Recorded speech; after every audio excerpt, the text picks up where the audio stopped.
Okay, I think you should be able to hear me. And let me tell the Discord family I am online. And good evening, good morning to anyone who's around.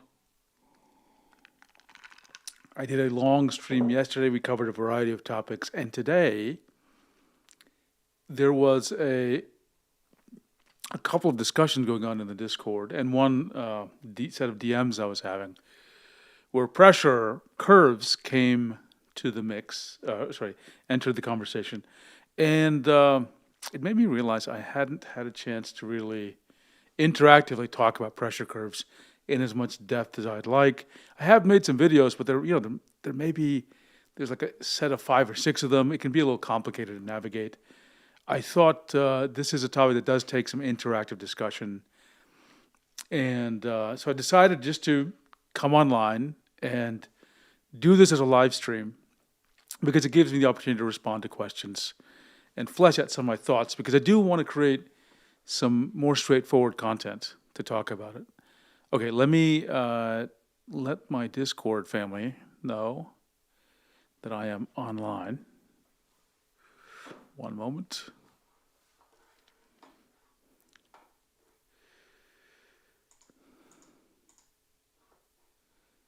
Where am I? There we go. Copy link. I'm on camera now.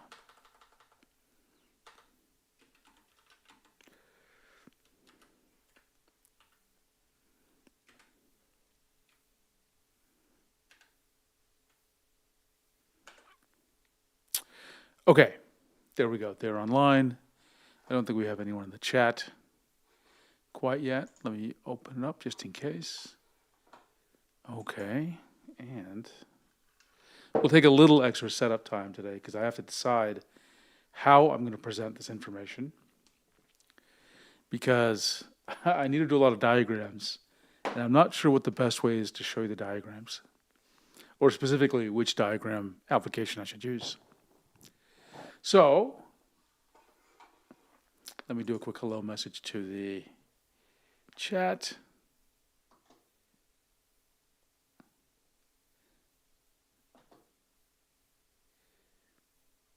Okay, there we go. I got my standard boilerplate messages out there.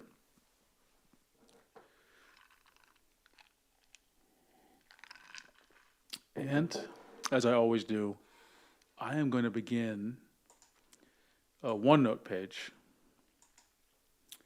to house the topics, the agenda, and we'll build it up just like we always do. And like any other stream I do, we can take it any direction you want. I certainly have the topics I want to cover, but if there are questions, I'll answer the questions. If you want to explore other topics, we'll explore other topics. So let's find the OneNote.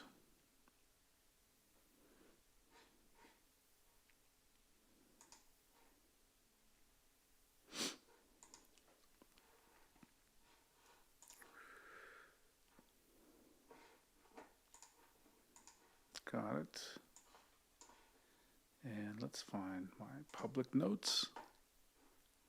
And I'll show you what I'm doing so it's not a mystery. There we go. You can hear the music.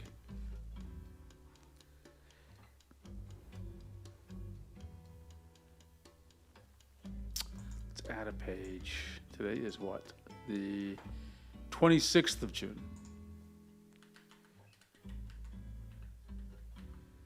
Is that right? Yeah, 26th of June. Then we're going to talk about pressure. All things pressure. And of course, this is part of my Tablets and Chill series, since this was an informal stream.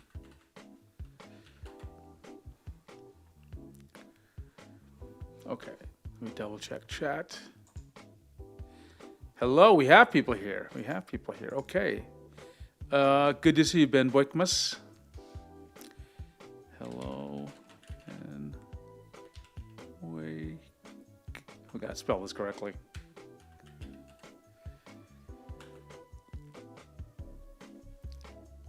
Good to have you. Good to have you.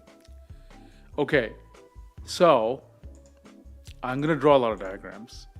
So the first thing I need to do is clarify what software, what whiteboarding would be probably the better word for what whiteboarding software I should use. So I have my Surface Pro 8 here in front of me. That's going to be that could be one of the machines I use. I could use I have a MacBook here, M3 MacBook Pro. But I looked at some of the apps. I could use Concepts, but it doesn't work on Mac. I could use Microsoft Whiteboard, but it is finicky. That's a polite way of saying it just maybe works in a slightly weird way for me. Let me take a look if I actually kept notes on these things.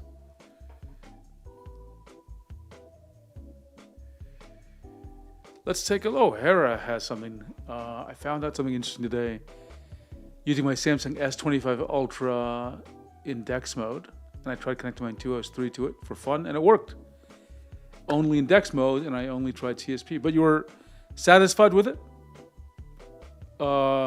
That's fantastic to hear. It looks like Wacom tablets, in my testing, Wacom tablets surprisingly worked really well with Samsung devices, with Android, at least Android 14 or 15. I didn't have as much luck with non-Wacom devices, so this is good. It confirms that, things are working well, more consistently. See, Ben Boykman says, not a software session, but why don't you use CTL 672 for note-taking this time? There is a reason. One is the device I'm going to use for notes. Besides the tablet, I'm actually not going to take notes literally on the tablet. I actually am going to take notes on a pen display, the Wacom MoveInk. And the reason I'm using the MoveInk instead of the CTL 672 is it'll make it easier for you to see what I'm doing. If I am drawing with the CTL 672, you're going to see strokes just appear out of nowhere. And I thought it would be more convenient sometimes so you can see my hand making the strokes, right? That's the only reason why. Okay. Pressure worked. Didn't try tilt. It was all right.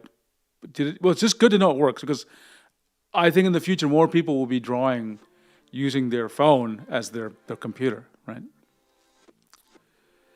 But I agree with you, Ben Boykman. Nothing beats the beginner overlord. And I still have to make a video about,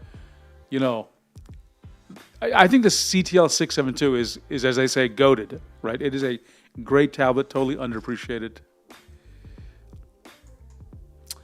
Tablet Kitten says, would be interested to test devices without Linux kernel, like Huawei. I hope I pronounced that correctly. Huawei. Yeah, MoveInk. My only, I really do, after using the Cintiq Pro 24, I really want Wacom to do a 16-inch MoveInk. While we're at it, let's just check. Has Wacom released the 16-inch Cintiq Pro yet? I'm going to check it every time. I don't think they did, but just in my, I've got to check every day. Wacom Cintiq. Let's see if we can do a little shop now. Find it.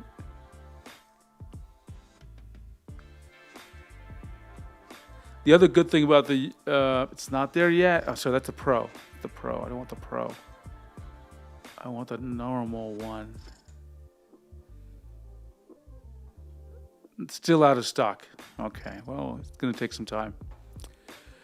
Ben Boykman says, I somewhat would prefer the CTL 672 over my Canvas 13 on occasion, based on just the draw feeling. The only negative, so by the way, I love the Canvas 13, Gen 3 especially. The only negative about that tablet, compared to the MoveInk, is that it doesn't have touch. And sometimes having that touch just is kind of useful. It's not a huge negative for me, but just sometimes it's so useful to have it. Okay, I was going to check about whiteboarding software. I take so many notes. Let's see if we got choices here. Under my application. Where was it? Under applications. Full list of apps. Let's take a look. Sketching, 3D, diagramming. Well, looks like we can, there's Sketchbook. Okay. Looks like I never created a page of it. There's also calibration, right? Never used it. Here, they never mentioned a 16-inch move ink, but a lot of us are just hoping, praying that they will, because, and I think you're probably right. There are some reasons not to release a 16-inch pen display. One would be like, it would be maybe a little weird to have something that thin at 16 inches. It might, for example, flex too easy and bend and break the display, right? Name guy, hey, which no-screen tablet should I pick? I'm a beginner at drawing and have a budget of $100. Good news, I've got your answers. So first of all, I've got a page for recommended tablets for beginners, right?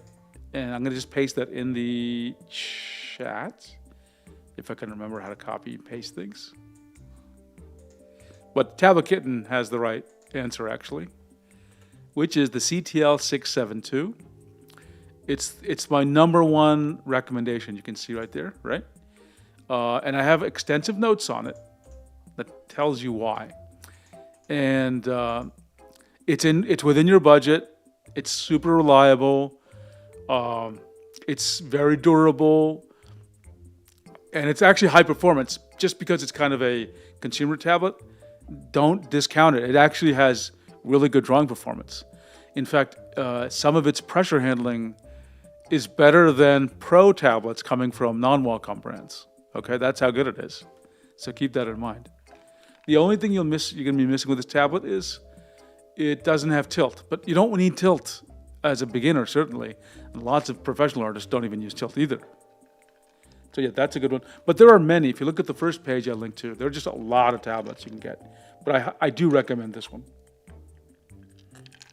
That's the one by Wacom Medium, model number CTL 672. Okay? So name guy, just, please feel free to ask questions in chat. We can talk more about it. Okay, I need some more hints from everyone else. Any other whiteboarding things I should try? Because I've got Concepts, Microsoft Whiteboard, Excalidraw. I'm not sure. I think I'm going to use the Surface for this session.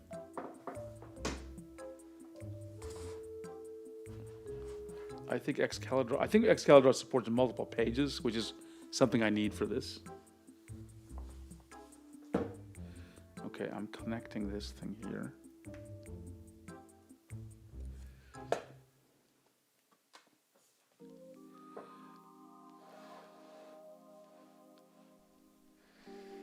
Yeah, the CTL 672 is like such a easy answer, honestly. It's a terribly easy answer because it's so good. And I'm going to be sad if Wacom stops, making that, because it's just so good and they don't have a replacement for it. Don't get me wrong, they have newer tablets that are, non-pro tablets, but they're just not as good as the CTL 672.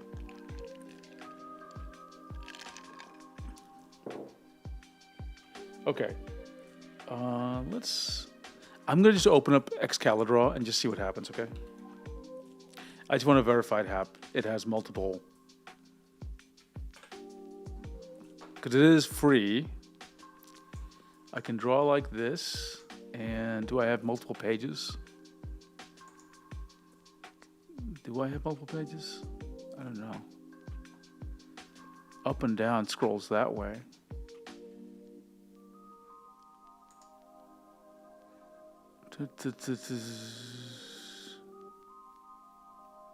Not sure. Not sure. You know what? Why don't I do this? Why don't we just ask our friend Google? How's that?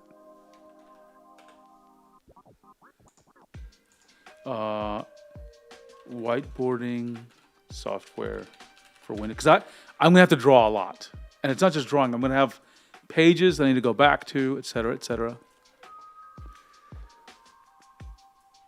Onodera says, thought of getting Deco 01 V3, but got the CTL 672 instead. I'm really happy with it, especially for the price. Yeah, it is really a good tablet. It is a really good tablet.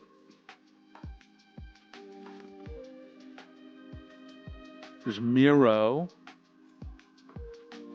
So we're doing a little diversion. I got to find which software I'm going to draw with. Oops. Let's get back to Google again.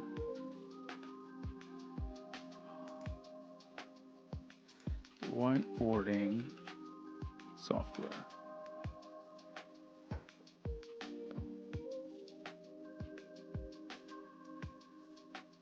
I don't know. Lovable. Who wants to build digital whiteboards in minutes with AI? What does this even mean? I don't know. I'm not sure how AI is supposed to help me with this topic. That's interesting.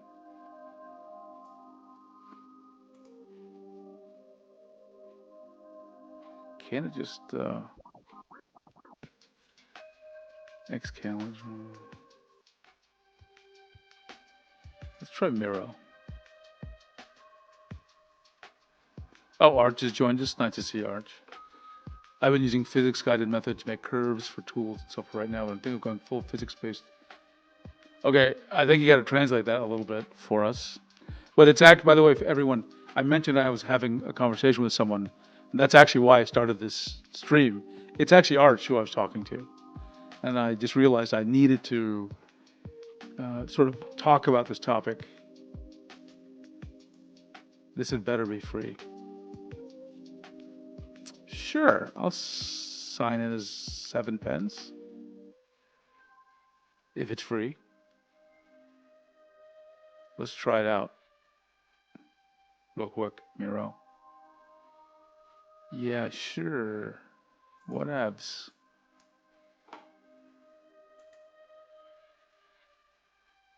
New board. What? I just want more pages, man. I don't want more boards.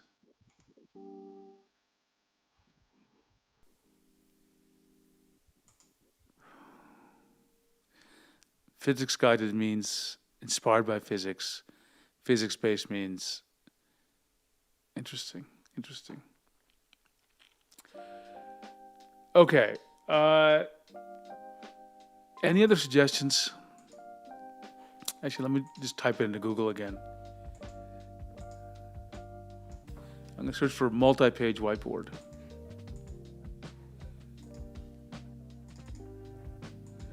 Whiteboard with multiple pages.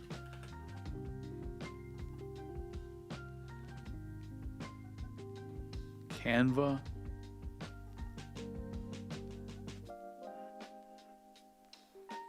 Digital, hey, Microsoft, my former employer, makes one, hey? Okay, let's see. Will this work? Okay, hang on, let me, foot, sorry. Then just move a few things out of the way first. Sign in, no, I don't want to sign in that way. Let me sign in with Git. I gotta figure out how to sign in here. This is a little bit weird.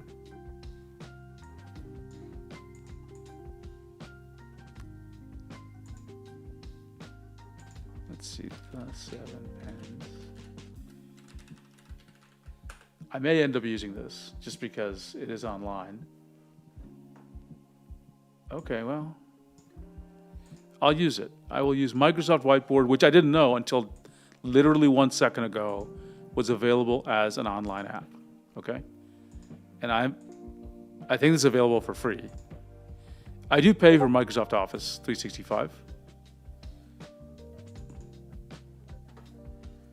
Okay, so I'm going to use this. Let me write this note down. This is actually useful. Where was my OneNote here? OneNote. Hey, Microsoft people like Macs. Lots of people use Macs at Microsoft. Lots of designers actually had MacBooks, but the normal program manager Microsoft uses like a Surface, or a normal Windows PC.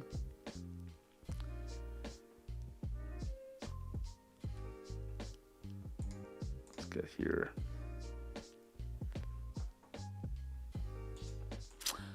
And by the way, everyone has an iPhone. Okay, and also at Microsoft, it's not. It's totally not like. No one will look at you crazy if you have an iPhone, and it's been true for a long time. Maybe when Microsoft was working on Windows Phone, and if you were working in that division, it would have been weird. But other than that, no one cares. Okay, we have our software. And what I'm going to do is I'm going to open this up on my Surface, because there I can use the pen. And I don't have to interfere with this streaming computer. So just give me 1 more minute while I get there. What was it called? Whiteboard.office.com. Whiteboard.office.com.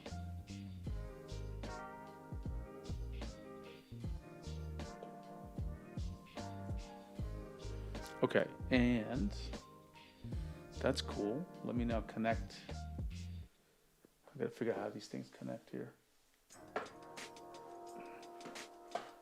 I'm gonna connect my MoveInk to my Surface.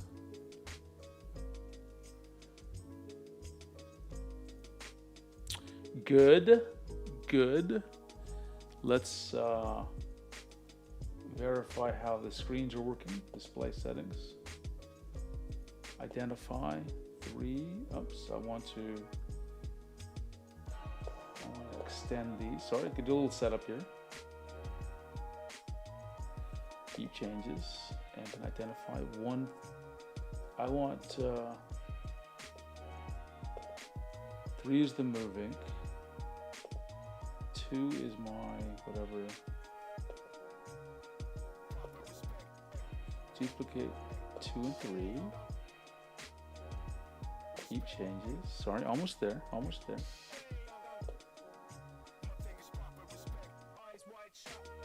Yeah, I think we're set. And if I do this, you should see, yeah, there we go. This is actually my Surface machine. And I have Whiteboard up somewhere. Here. Let me move it over. There we go. Okay. Everyone can see that, right? Okay. So this is going to be a session about pressure. Okay. Oops. Tablet Kitten has some comments here. I messaged you some videos about the DTK16 on Discord. You should check them out. I will do that, Tablet Kitten. Do you want me to check them out now, or wait until the middle of the stream or the end? Just let me know. As always, my time is on these streams is available for whatever people need me to do. Okay, and let me get a pen. I'll carefully select a Pro Pen 3, I believe. No, that's not the right pen. There we go. Pro Pen 3. Pro Pen 3. And, of course, Yeah, the mouse, so you can't see what I'm doing. You can see the mouse is moving over here because it's not mapped correctly. So let's take care of that. Oh, of course. I'm not using, I'm using Open Tablet Driver, aren't I? That was why I was hesitant to use this machine. Not because anything's wrong with Open Tablet Driver. I was just,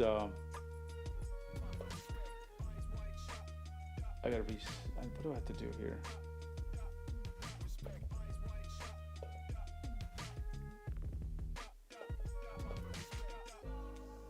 Maybe I should restart Open Tablet Driver. Maybe that's what I should do. Yeah, let me do that. It doesn't, somehow it's not picking up how many monitors I have, so. Where is Open Tablet Driver?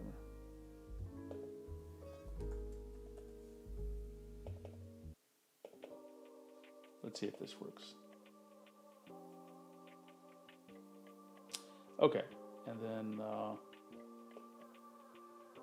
align, sorry, lot 2. 19, I think it's correct. No, oh, I have to hit save and apply. There we go, okay.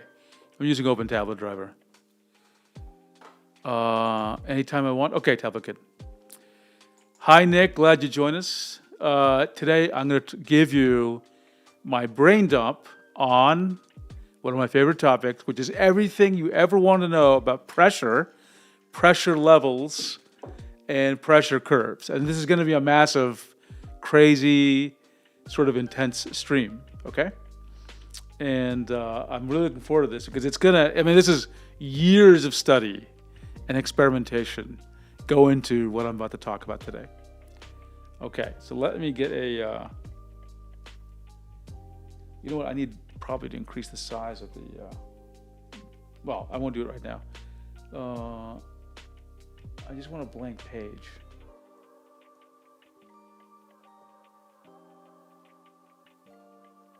How do I do this?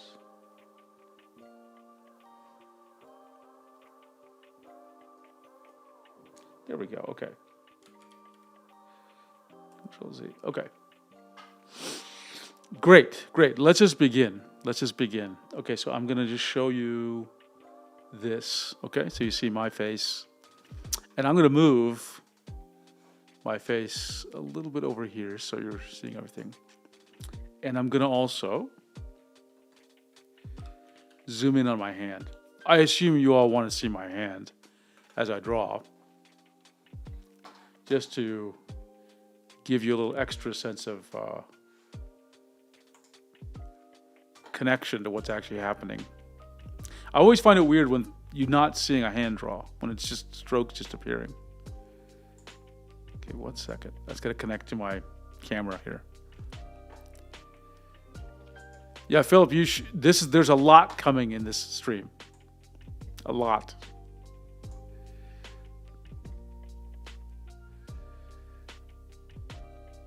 And if you have specific questions, Philip, just let us know. Right? Thank you. I'm glad you appreciate the setup, Philip.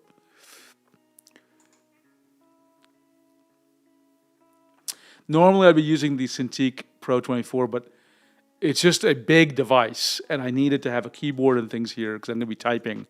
That's why I don't have the Cintiq 24 in front of me. Probably when I get the Cintiq 16, I'll use it as my primary sort of like. Sorry, I can't use it. It doesn't have touch. I really need touch. Not because it's super critical. It accelerates certain things. So I'm just waiting for the camera to connect here. Okay, and then it's connected. So let's do a little bit of zooming in, huh?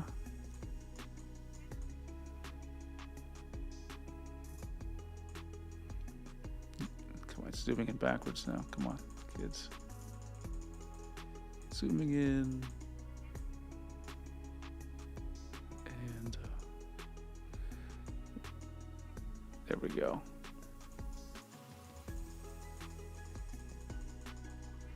Okay. You can zoom in. I'm going to adjust the image a little bit so it's a little bit easier to see.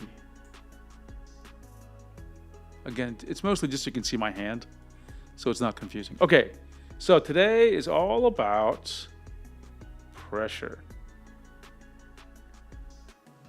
Okay? And I'm going to tell you right now, this is probably one of the most misunderstood topics about drawing tablets. And it's funny because drawing tablets have been around quite a while, and we talk about pressure all the time. And the knowledge about what is going on with pressure it's very confused. Confused, I mean like literally confused, like things are brought together into a mess, right? Because there are facts and there are conjectures and there's misinformation, and it causes sort of weird things to be said. And because there's so little real information out there, we develop sometimes odd understandings of what's happening, okay? So Void Outs is here. Thanks for joining. We literally just got started seconds ago. Void Outs, we're just talking about pressure. This is the stream to clarify how pressure actually works in a drawing tablet. I'm going to cover everything possible about pressure, okay? So, now that we know that, let's do a little Control Z to do this. Okay. Let's just make sure everyone knows how pressure is measured with a somewhat modern EMR pen, okay?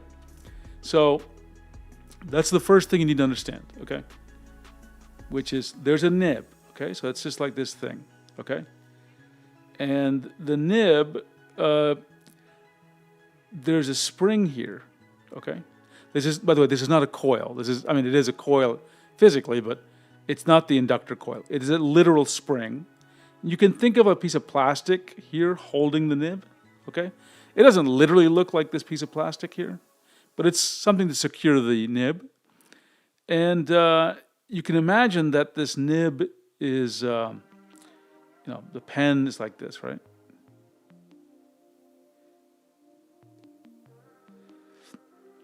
And in here, you can imagine something's pushing against this.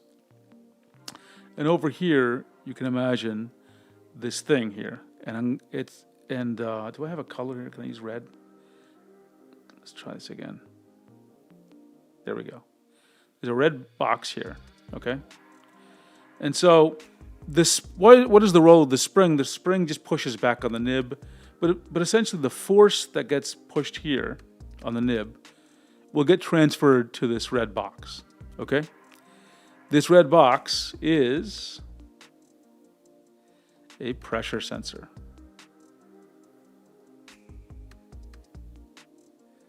Okay? Now, let's just talk about the pressure sensor and what it actually looks like. It is like a disc. I mean, it's literally a disc, okay? It looks like this. It doesn't have to be a disc, but all the ones I've seen are discs, okay? Now, it's really small. It's like, a millimeter thick and 2 millimeters wide. It is not big at all. It's only a little bit bigger than the diameter of the nib, right? So it's small. It's very small. And it is actually I think it's a ceramic actually, but it's a special kind. This board is pronounced different ways. Some people say piezoelectric, or some people say piezoelectric, okay? What this means is, we'll actually, before I tell you what piezoelectric means, Arch has a comment. The spring also allows a very small amount of compliance in the axial direction. Otherwise, pressure would ramp up even faster. So what I'd love for you is to take that statement and just translate it a little bit into a little more friendly terms, so that people who aren't used to the language of axial direction and compliance, I think you have, because your background lets you speak in a way that you're very clear on what you mean, but for those of us who don't have that background, we're not totally sure right? Like the way I would say it may be a little bit different. So if you could just maybe soften the statement a little bit, make it a little bit more, easier to understand, right? That would actually help people. Okay, so let's talk about piezoelectric. Now remember, this is like this disc is here, so you're looking at it edge on. Okay, so if you looked at the pressure, the nib is like here, right? The nib is touching it in the middle. Oops. Now, so the nib is pressing down on it like this. Okay, the nib is pressing down on the.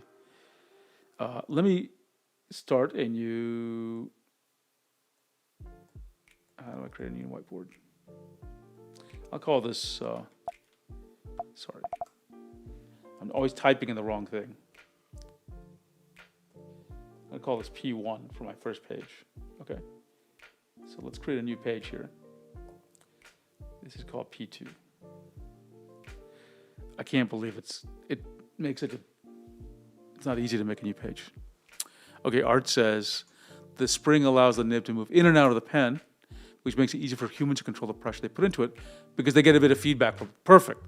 That was perfect. Thank you, Arch. Okay, so the disc of the piezoelectric sensor is like this. I've kind of rotated things a little bit. And the nib, or something that the nib is attached to, let's say the nib is like this, and it's attached to a piece of plastic. I'll draw the piece of plastic like this, okay? The nib usually doesn't directly touch the sensor, okay? Because there'll be a spring here or something, right? So there's some plastic, and eventually it gets connected to the nib. This piece of plastic is going down or into the pen and hitting the sensor right on the flat side. Okay, so we said, what is piezoelectric or piezoelectric, okay? So piezoelectric means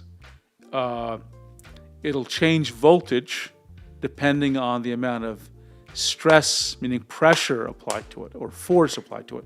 And actually Wikipedia has a really good diagram of this. Let's get there. How do I do that? What's the easiest way for me to do this? 1 second.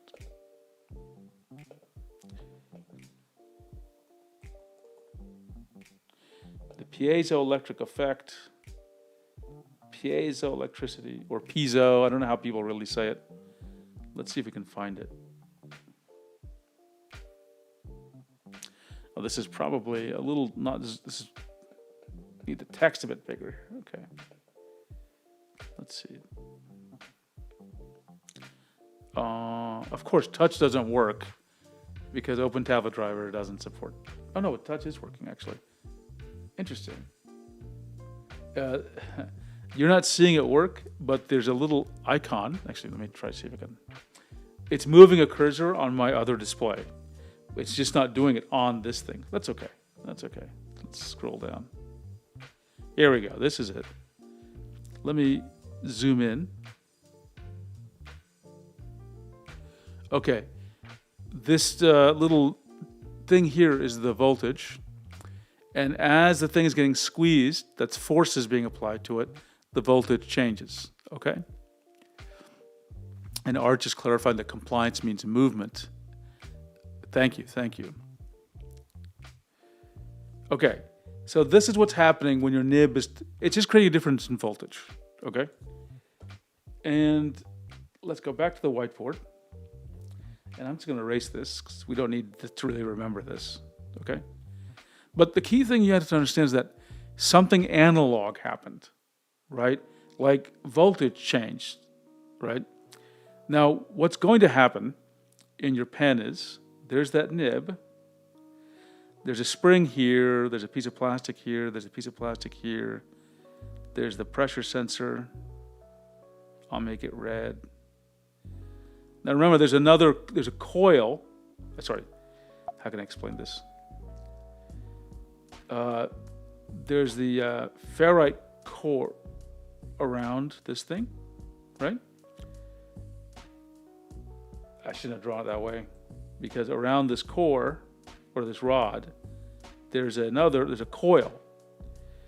And there's wires leading from this coil to a circuit board here, and there's wires leading from this piezoelectric sensor to the circuit board, the printed circuit board.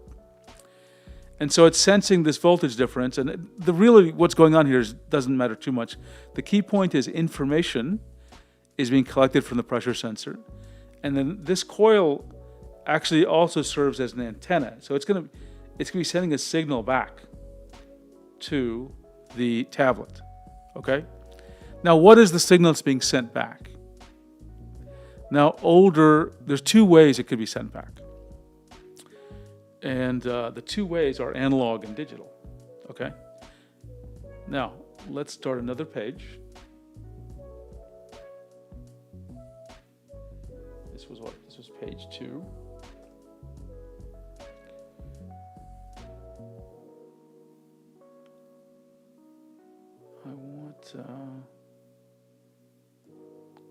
I wish there were multi-page whiteboards. Okay. So there's two ways that the pressure information comes back.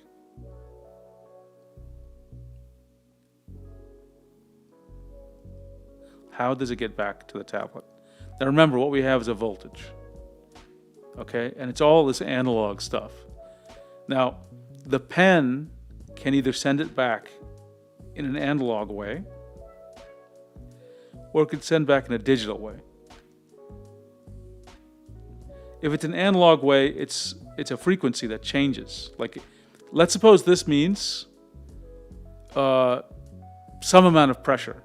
If there's more pressure, the frequency will become like this, okay?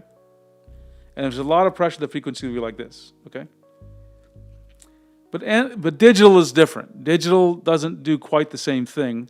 I'm not sure what the best way to draw it is, but one thing you can do in a digital thing is like, there is still a wave, but it's encoded differently. And one thing it can do is shift its phase. Like, I didn't draw that really very well. Instead of, normally it would continue like this, you can actually, it'll jump in funny ways, right? And the amount of jumps and how much can encode information, okay? Now, it used to be everything was done analog. And now I think Wacom has been digital for several decades. And I think now the latest pens from Huion and XP Pen, I think they are also digital, okay? Now the key thing about digital is, whereas this was sending kind of just a frequency that has to get analyzed, digital is actually sending a number, right? So whether or not it's analog or digital, I want you to pretend that what we're getting, what's being sent back is a number, okay? It's some value, okay? Let's create a new page.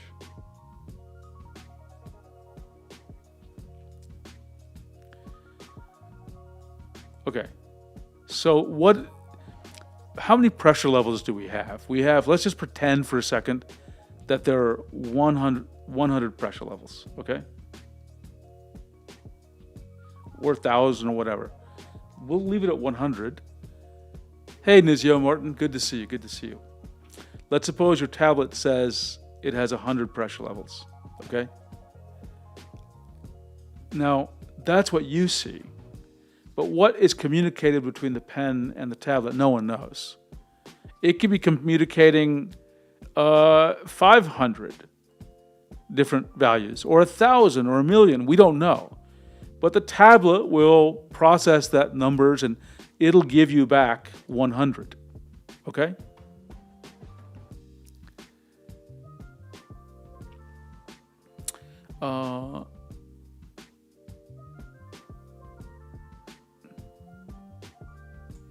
Let's see.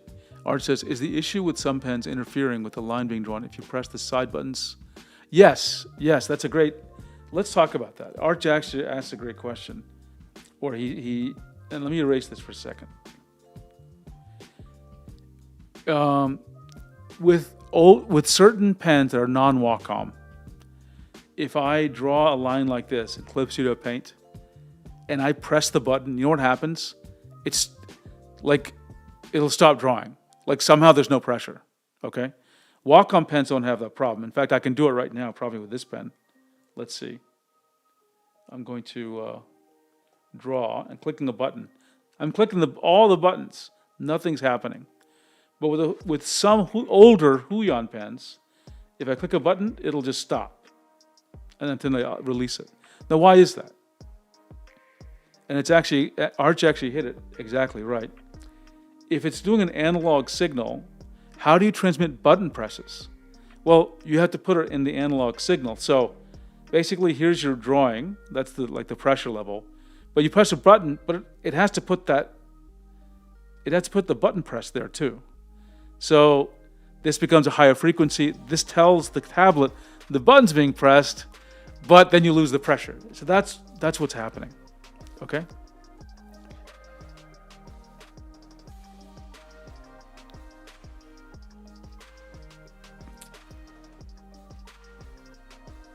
And Nick is saying, a bit confusing. The nib is not pushing on spring like in a car, McPherson strut. It moves some microscopic units, but not damping pressure you apply. I'm not totally sure I understand. I think you're saying the nib isn't moving a lot, which is true. There's just a very slight movement of the nib. The spring is more just a push back on the nib so that it's, it is not sticking inside the pen. Now, I will say, Nick, there is a little bit of give. And again, I think it is a little bit more than microscopic, but there's a slight amount of give. I think Tablet Expert Cube has measured it like some pens move the nib retracts by 1 millimeter or less. These days, nibs move not that much. Okay, they used to move more than 1 millimeter easily. Okay, so your tablet gets a number from the pen, and it'll process that number to give you the number of pressure levels. Okay, now again, if your tablet says it's giving you 8,000. Who knows what number the pen is giving it, okay? It could be giving it 1 million or whatever, but your tablet will introduce 8,000, okay? For whatever reason. Nizio, do felt nibs and rubber nibs affect pressure curves? They might affect how it feels to you, but they don't affect really how the sensor is working at all, okay? But you can, again, feel the difference in terms of how scratchy it is, but they don't affect the sensing mechanism, right? Roke, good to see you again. What do I think about the panel color quality of the new Cintiq 24? I'm not an expert on this, Roke. I gotta be honest with you. I can just tell you that I really liked the color. I thought it was, and I hesitate to say the word accurate because I didn't measure anything. I'm not a color person, but I was very happy with the colors. That's the least I can say. Okay. So now this is very important, and you need to realize, I'm going to stress this again. Tablets, the tablet firmware, meaning the code running on the tablet, it, quote, invents the number of pressure levels. We have historically seen, Cube told me about this, there was a firmware update for some tablet, I won't mention the brand or the tablet, where before the firmware update, the tablets supported, I don't have the exact numbers here, it supported 4,000 levels of pressure. But after the firmware update, which is code, not hardware, it was 8,000. So what does that mean if you see a firmware update do that? It clearly tells you the number of pressure levels are invented by the tablet firmware, not by the hardware, okay? Okay, so again, number of pressure levels invented, okay? So let's now do a little bit of control Zing. And let's just talk about the pressure levels. Let me start a new whiteboard here. For the sake of argument, let's say there are 10 pressure levels, okay? Because I don't want to have to draw 8,000. So you'll get a number, okay? Now, how you want to count these numbers is different. I'm going to count 9 numbers, okay? 0, 1, 2, 3, 4, 5, 6, 7, 8, 9. Okay? Sorry, that's wrong, the last one. So this is typically how it happens. Void outs, yeah. They can make any number of pressure levels. They don't even have to be like powers of 2. They could give you 15 pressure levels or 37, right? It can be anything. Now, there are reasons why you don't want to do this, which we'll get into. But let's start with just 10. So what does pressure level 0 mean? That means basically no pressure. Obviously, right? Okay, that's pretty easy to understand. And what does pressure level 8 mean? That means max pressure. Remember, we only have 8. So by definition, this is the max pressure. What does 1 mean? Well, 1 is the first pressure level. Now, before we talk about 1 any further, let me ask a question. These are just numbers that don't have units. You have no idea how hard you're actually pressing, right? Let me give you an example. This phone, if I told you this phone weighs 200,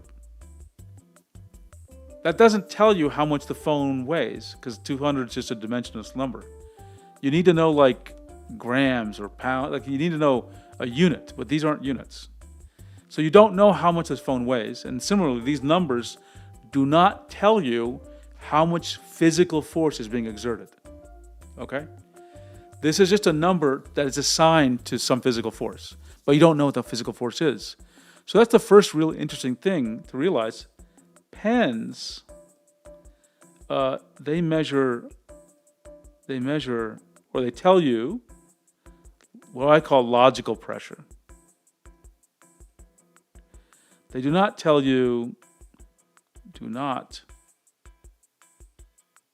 reveal physical pressure. In other words, it's not like a weight, if you weigh yourself, it's not like a scale that says it's 15 pounds, right? It doesn't tell you that. You don't know. Okay? Now we will figure, but it's important that we do know, so I'm going to talk about that. Okay? So, we know the pen will return these 8 numbers, but we just don't know what these numbers represent. We know 0 must, by definition, mean no pressure. Actually, 0 does not mean no pressure, believe it or not. And we'll get more into that. 0 can mean some pressure, some physical pressure. But we don't know what these numbers are, okay? So to understand that, we need to use a scale, okay? So I actually have a scale with me.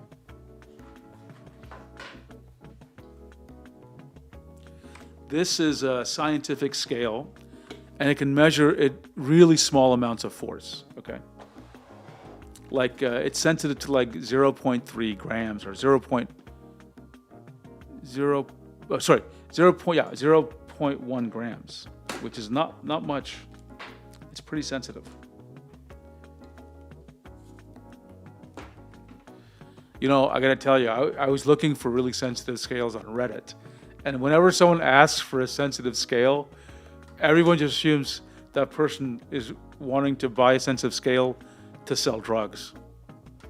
So there's like some sensitivity about this topic. Okay, I've plugged in this thing, and let me just move my moving out of the way here.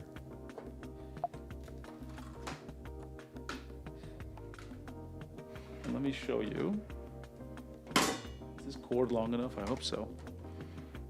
Let me unplug this cable. This is a serial cable, which I use to collect data from this to my computer, but I don't need it for this demonstration. Okay. You should be able to see the scale. I'm going to turn it on, and I can't even remember if this thing lights up. Okay, it lit up a little bit. Now, you might not be able to see this, and that's okay. We'll show you something, but let me try it like this here. Oops. Where is overhead? Oh, this is perfect. This is actually really good because I did want to show you the move ink in this at the same time. Okay. So I'm just gonna press with my finger, okay, and watch the scale. So I'm pressing with, remember, it's not easy to keep it steady. I'm pressing with about 120 gram force, okay? Grams are using a mass, gram force is how much force that many grams would exert, right? Okay, now let's put this phone in.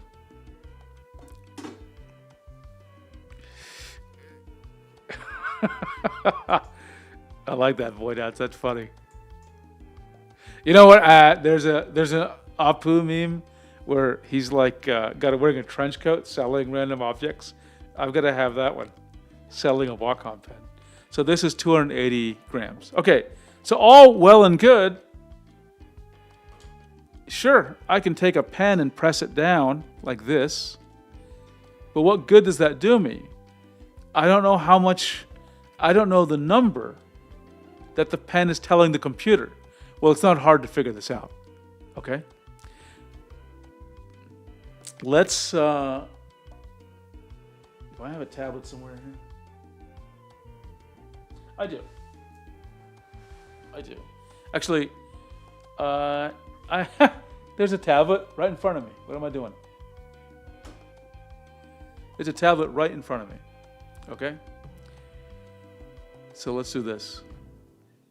So the first is, the tablet now weighs, this weight on the scale is 405 grams. I'm going to tare the weight, T-A-R-E. That means think of this as 0. Now, it takes some time to process this. Sometimes I have to do it a couple of times. The scale is very sensitive. Like if I were walking, it would register my footsteps, okay? In fact, the scale is so sensitive, if I did this with my arm, you see the number just changed? Let me do it again.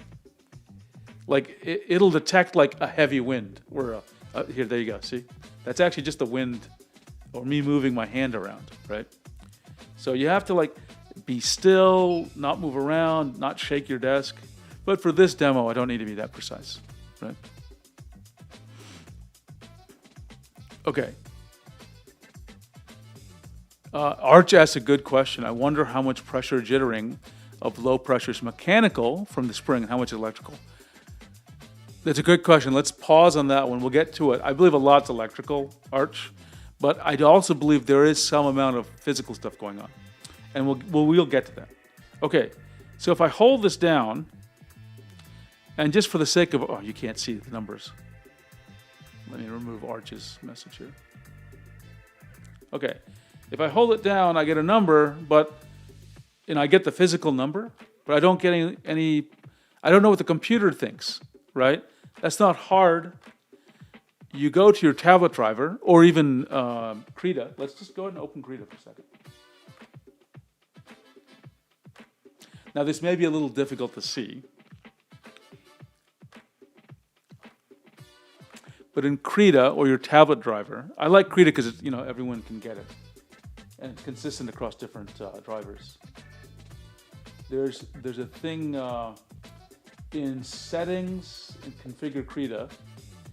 You can't see this right now, so let me. How can I show this to you? Let me get up. Let me do this one. Sorry, I just gotta figure out how to do this. Okay, there we go. This is Krita. I'm trying to move it over.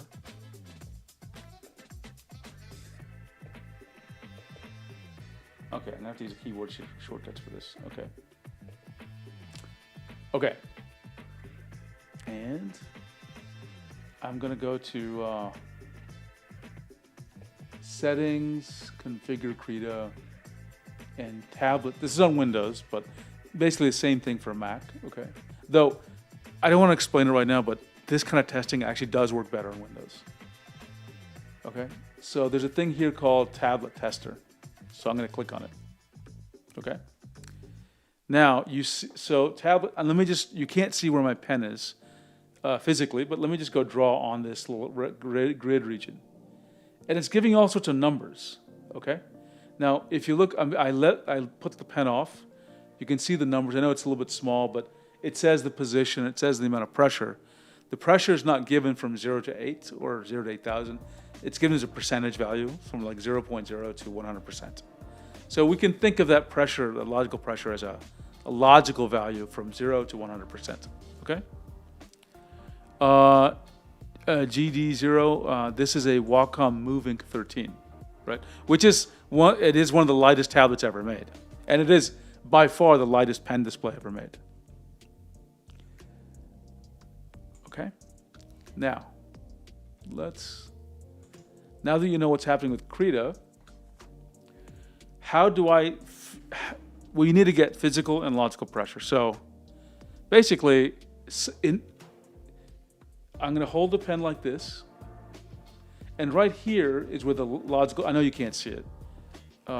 Right here is, maybe if I do this, logical pressure, I'm going to draw here, logical pressure is shown here, and the physical pressure is here, okay? So if I'm steady with the pen, and I don't do this by hand, I actually have like a lever that I tape this pen to, and it holds it like this, steady. And I move weights. And so it's very reliable. You can hold pressure very consistently. So I put more weights on it, and so I get a pair of numbers, okay? Now, let me move this. So you understand the purpose of this, right? I put the pen there, I get the physical and logical pressure pair. Then I put more weight, I get the next pair of numbers, physical and logical. I keep doing that, okay? So now that I do that, let's talk about what happens. Let me get back here.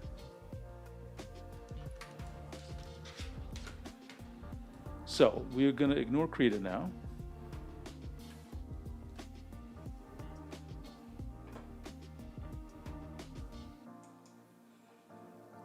Nick, you're correct. You're correct. And for right now, we're just ignoring the curve and the driver. We're going to get to it.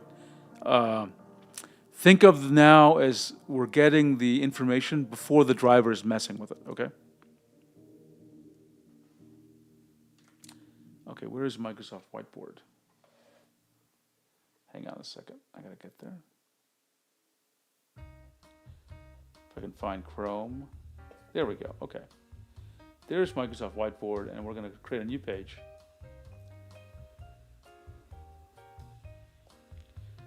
So now,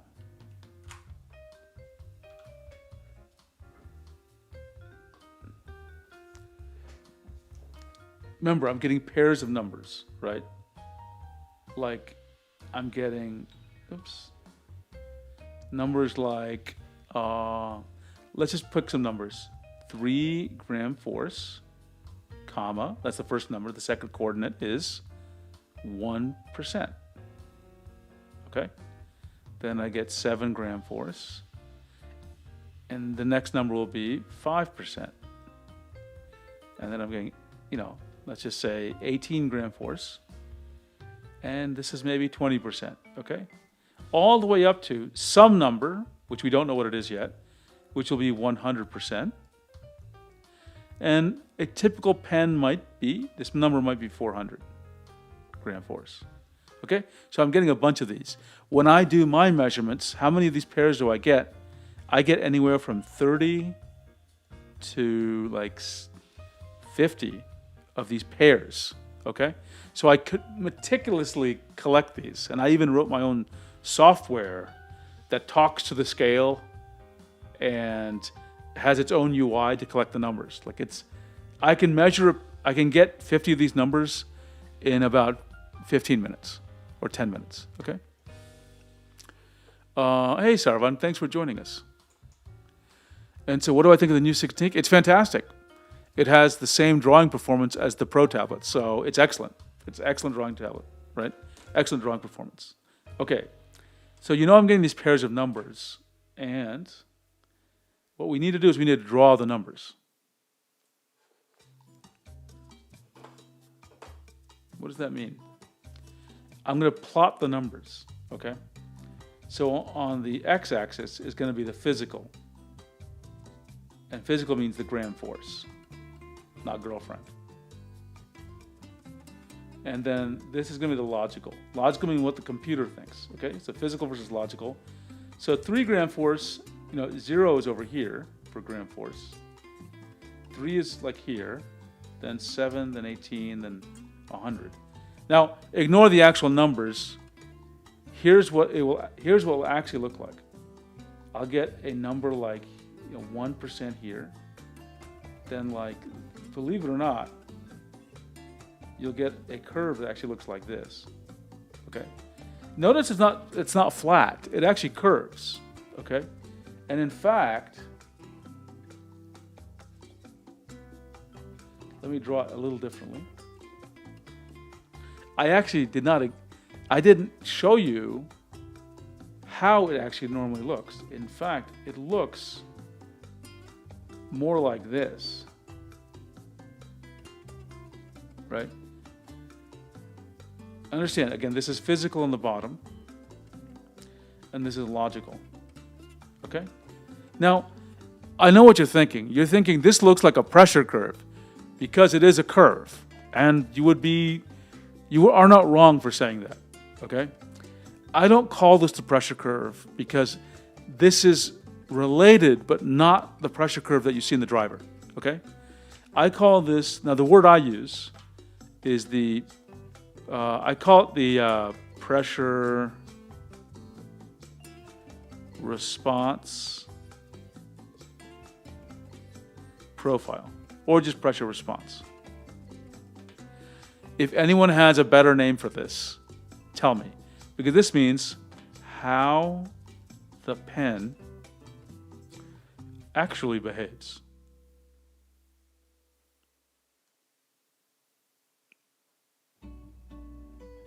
Okay? Now, let's take a look at this, and there's a couple of things we need to point out.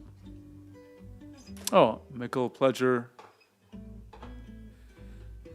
Oh yeah, absolutely, Michael Pleasure. The screen quality is much better. It's great compared to the old Cintiq 22. Huge difference.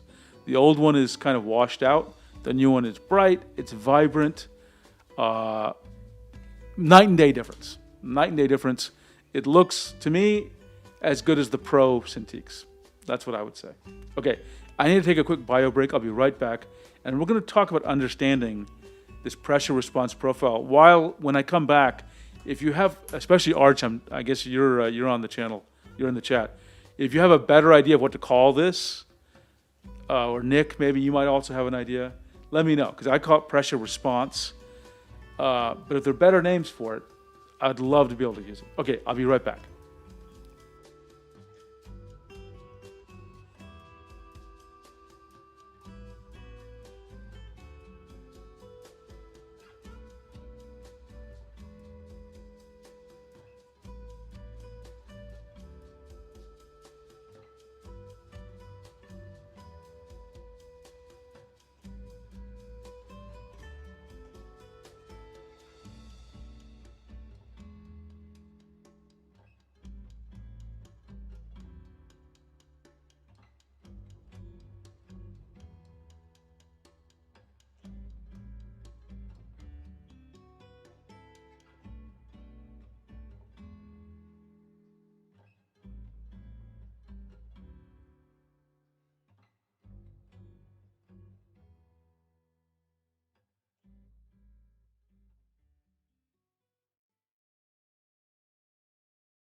Okay, I'm back, and I see a few comments have come in, so let's start with Philip.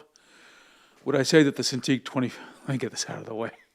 Would I say that Cintiq 24 is just a 60 hertz Cintiq Pro 22? That's fair. That's fair. The only thing you have to be aware of is that there are differences. Like, for example, the Cintiq Pro has some like more advanced color modes, which may be important for certain professionals. The other thing is the Cintiq Pro 22 supports 120 hertz refresh rate. So I believe it is a pro level tablet. Honestly, this new Cintiq 24. But keep in mind that the real pro ones really do have some interesting features. Okay, but I guess another way of saying it is, I think easily you can do pro work with this tablet. Okay, it would have been considered it should be considered a pro tablet. It's just that the ones that are labeled pro are like crazy. They have crazy other features, right? Let's see. Art says maybe just hardware pressure response for the pen itself, and post-processing curve for software, as long as it gives the right idea. Okay, I like that. I like that. So hardware pressure response versus post-processing pressure response. Okay, so if I plot these data points, I get a curve like this. Okay, let's understand the curve. Okay, now you know that here, oops, let me Control Z that one. I want the red pen. You know that this is 0, right? 0 gram force, okay? And you know that this is some value. I'm going to just call this alpha, okay? And then there's all these other values here, and you know one of these. There's only 2 numbers we know for sure right now. 100. This is percent, right? 0%, 100%. And there's some alpha value which is non-zero, okay?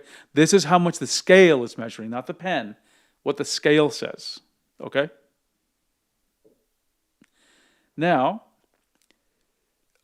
let's talk about the alpha, because that's the alpha value is the first amount of pressure, which, remember, on the left, hopefully this is I was hoping you would pick a different color. I wonder if I can. On the left, we have 0, but it's logical, not pressure, not gram force. And here we have 100%, right? Or this shouldn't be 100% here. This should be like 500 gram force, actually. That's correct, okay? And this is 0% to 100%. So the question is, what is alpha here? It's the first amount of physical pressure which causes a non-zero value, okay? So alpha is not, by definition, this first thing should be a little bit higher here. It actually should intersect right about here, okay? And so alpha will be the first, so, you could think of this as being 0.001% or something, okay? This is the initial activation force. Alpha is the IAF. Okay? It's the smallest amount of physical pressure which causes a non-zero logical pressure. Okay? That's what it means. Right? Now let's zoom in. We're going to zoom in a little bit. That means that the alpha, if this is the IAF again, so all these values are going to be 0. Right? So the 0 value here corresponds to a range of values from 0 gram force to, something just under alpha. Oh, God darn it. Sorry. Okay. Sorry. Thank you, Arch. Thank you, Arch. Thank you. My fault. My fault. Thank you. Okay. I'm going to do this again. And I apologize. I apologize.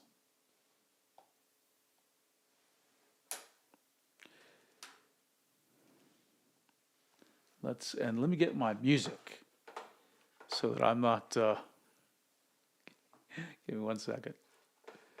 I don't know why the music always turns off when I'm switched to this mode. Let's see. And I promise you tomorrow I will get more music. Okay. Okay, now let's try this again.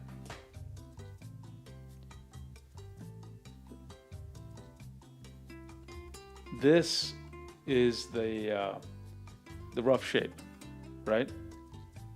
And on the bottom is physical, what the scale says, and on the left is logical. So physical goes from 0 gram force to this pen, let's just say it's 500 gram force, or whatever. And then on the y-axis, this goes from 0% to 100%. Okay? Now, what the initial activation force, what I was calling alpha before as I was not showing you what I was drawing, is the first value here that causes, the first value on the x-axis, which causes a non-zero logical pressure. Okay? That's the initial activation force. So there's a dot somewhere right here. Notice it's not touching, it's above the 0 line. That's the initial activation force, right? So initial activation force sort of would be something like this. Nick, thank you. We're going to talk about tilt. Initial activation force would be something like, it would be like the physical value would be like 0.0001, something very low, but the logical would be, almost by definition, it would be exactly one number, 1, right? It's whatever this coordinate is, right? We know the logical is going to be 1 or 1% or whatever, right? Whatever the minimum value here is. That's how to think about the IAF, okay? Now, what about if a pen comes back and says 0, doesn't mean you're pressing down 0. So obviously, if the pen is not touching the tablet, it's no physical pressure. So does logical 0 mean physical 0? Almost, not quite. So logical 0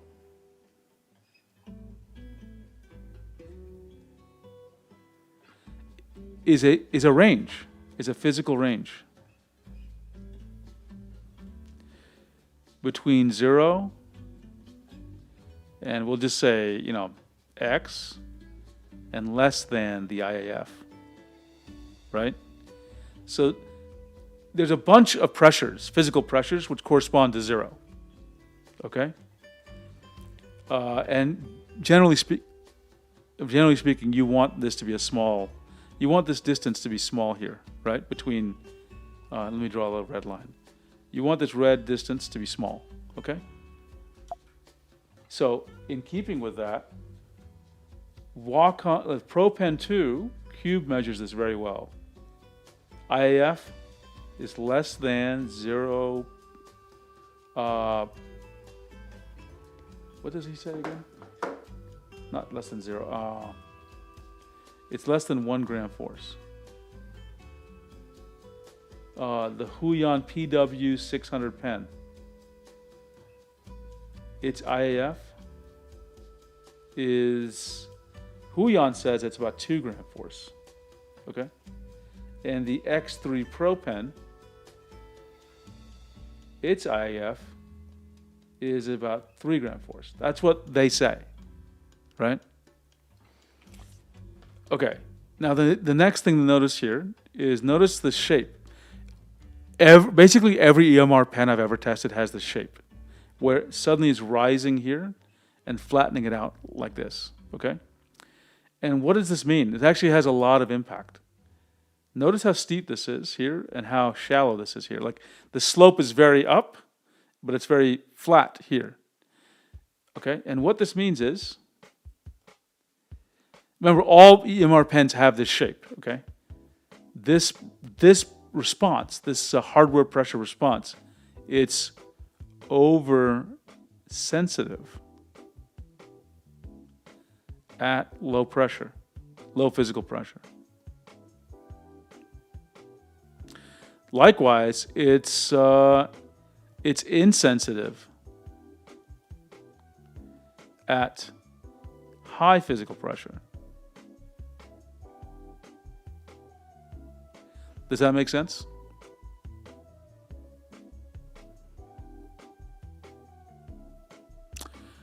Yeah, it's actually Archie.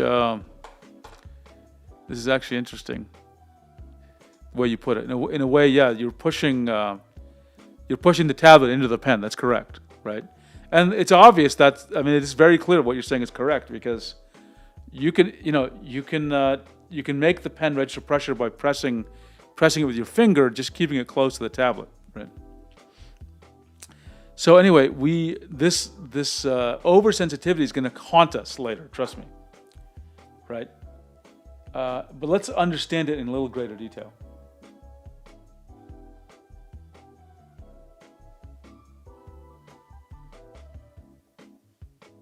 So again, every EMR pen has this incredibly steep area here.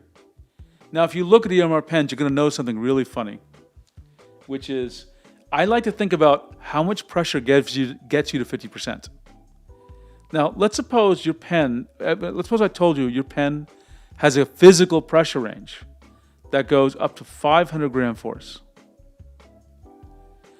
How much physical pressure? So you know this is 100%. Now the question is, how much physical force, if you had to guess for a typical pen, if you knew the maximum is 100%, how much would get you to 50%? Anyone want to take a guess? I'll wait for chat and see if anyone comes up with an answer as I take a drink.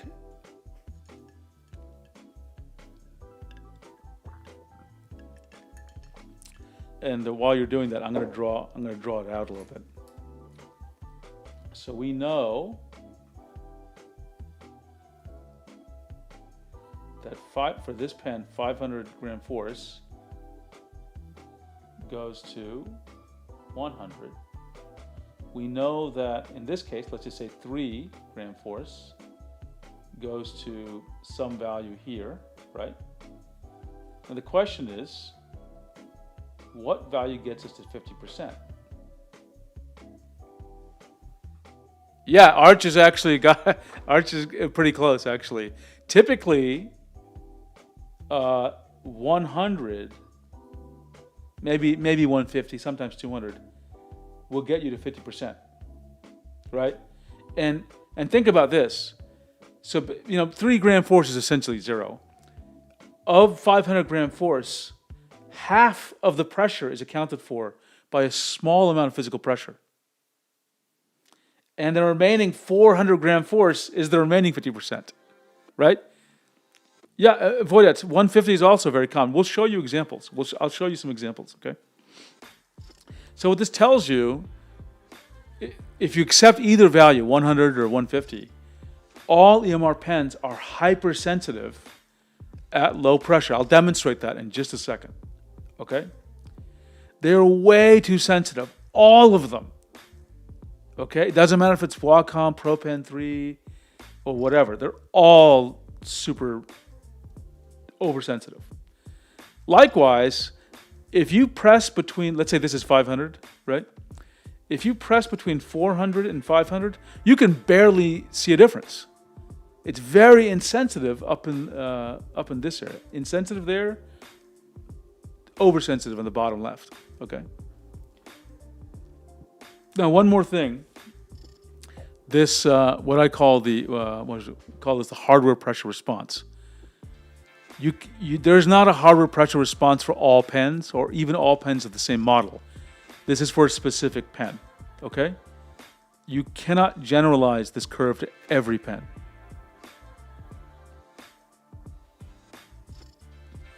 Oh, Qwerty, thanks for joining us. I know this isn't related to the stream topic, but could you add a PWM flicker check to your blog notes on tablets? I'm very interested. Makes sense. Is there? I'm not familiar. I mean, I sort of understand what PWM is. Is there a way is there a specific test to run to check for it? Because my eyes are not sensitive to flicker, so they're very not sensitive to flicker. So if there's an objective test I can run, like set the refresh rate to this and look under this lighting condition, then that would help. Okay, let's take a look at some actual pens now. Okay, because you see in this graph, let's take a look, and we're going to see all sorts of wild stuff.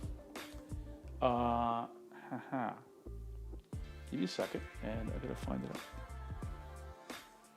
QWERTY says the easiest way is to check by filming it with smartphone with super slow-mo recording speed. PW shows lines laying across. Yeah, I've heard some people get headaches. Okay, I'll do that. I'll try that. Art says one thing tablet manufacturers don't want you to know is that the tolerances on their pen's pressure response is super huge. Could you clarify that, Arch, about what you mean in this sense by tolerance? Okay, and give me a minute. I'm going to go get a PowerPoint, and I'm going to show you some wild stuff, okay? Last year, I analyzed, I think, 54 different EMR pens.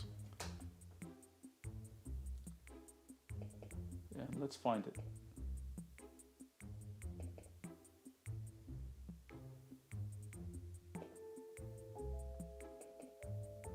Okay, here we go.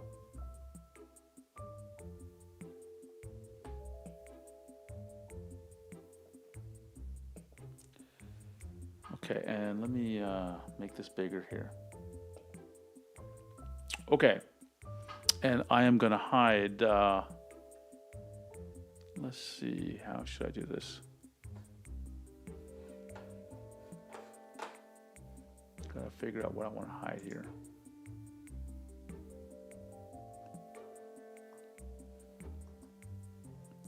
Let me move my face. Let me hide my face a little bit, actually, because I think you need to see these things. Okay. So, this is how I measure my pens. It's exactly what I showed you, except you can see now the lever, okay? And you don't see the wires. This looks like it's a wireless connection, but I actually use wires, right? Because I don't want any interference. But this is my actual setup. This is what it actually looks like, okay? See, tolerance, Art says tolerance meaning the difference, variation. Yeah, we're going to see some differences here for sure, Arch. Okay. So, this is all like how I collect data. Don't worry about this. This is all just reference information. Okay.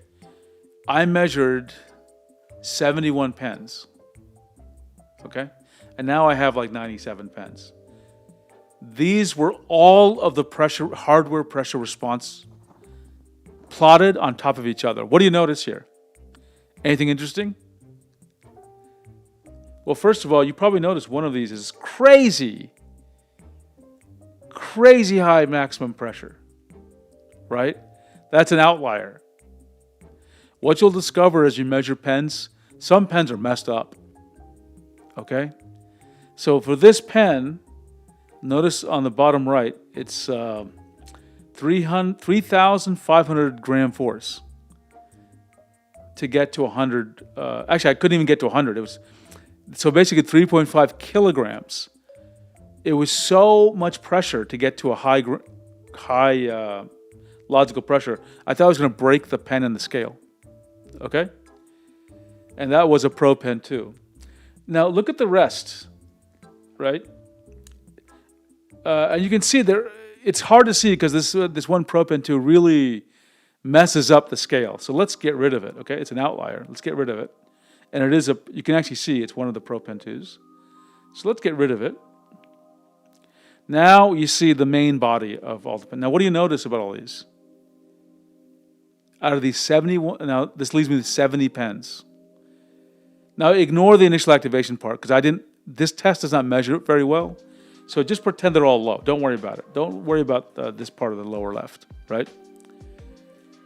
What do you notice? They all are toward the lower left.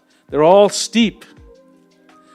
In other words, every pen I've ever tested is hypersensitive at the lower end of pressure. Earlier I asked you what physical pressure would get me to 50% logical pressure. Well, let's take a look. Right? You can actually see it. Let me use my mouse here. This is the 50% line. We can sort of just estimate. This is 0, this is 200, so 100 is here. So some pens get to 50% at like 50 gram force or 40 gram force. Some get there at 100 and some get there at 150. So the first little bit of pressure will give wild values, wild swings in values, okay? The next thing is you can see from this measurement of all 70 pens is that there's a wide range in maximum pressure. Some pens have a maximum pressure of like 150 gram force, which is up here. And some, go all the way to like 850, okay? Now, how far they should go is a good question. But again, they all have this bent shape, okay?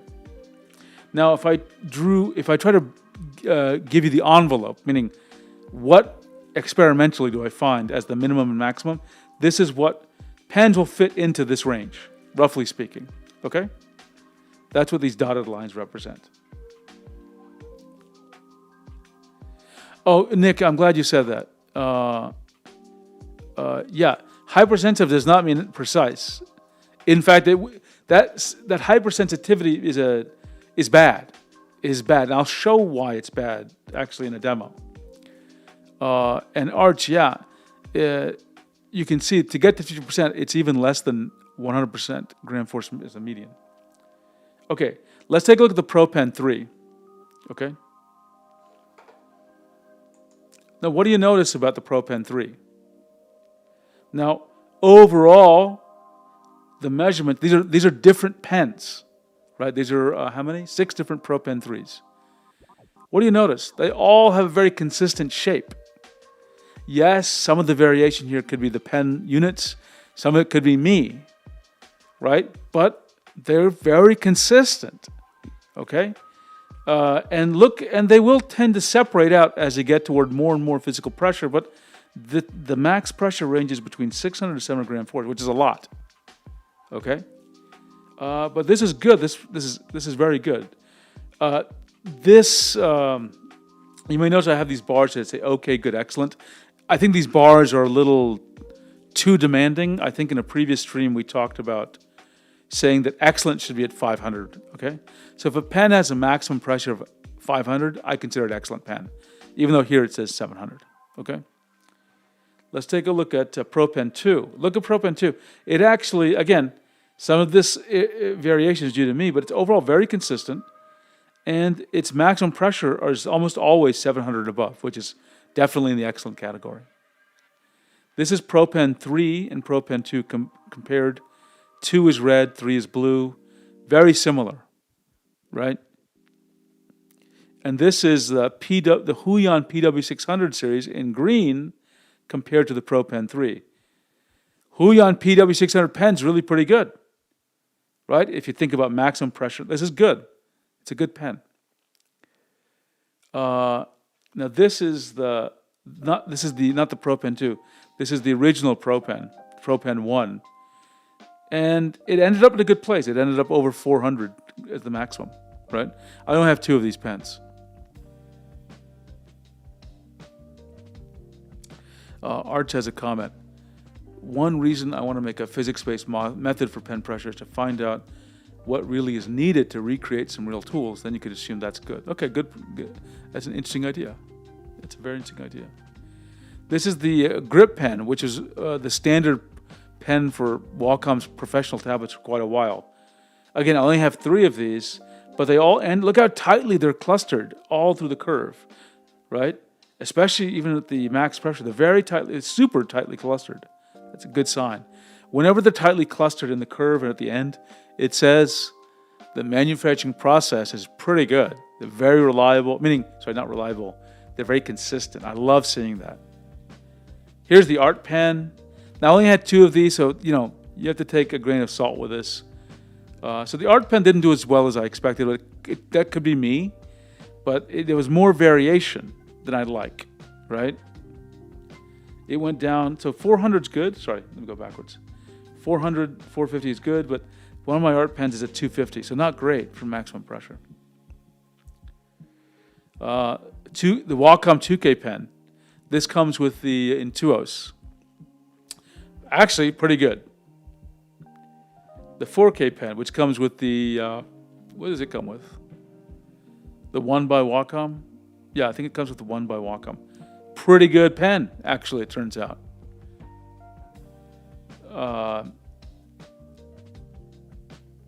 Now take a look at this. This is the 4K pen versus the Wacom 1 pen, CP923. CP923 is not a great pen. It's okay. It's okay. It's the one in blue, right? The UD-EMR pens, like the CP913, again, they're just okay, right? Let's take S Pen, Samsung S Pen.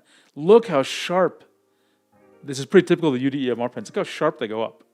You may also notice something funny here. Do you see this, at the bottom left? How they go like, so you can't see my face. Let me bring my face back up. How do I do that? Oops.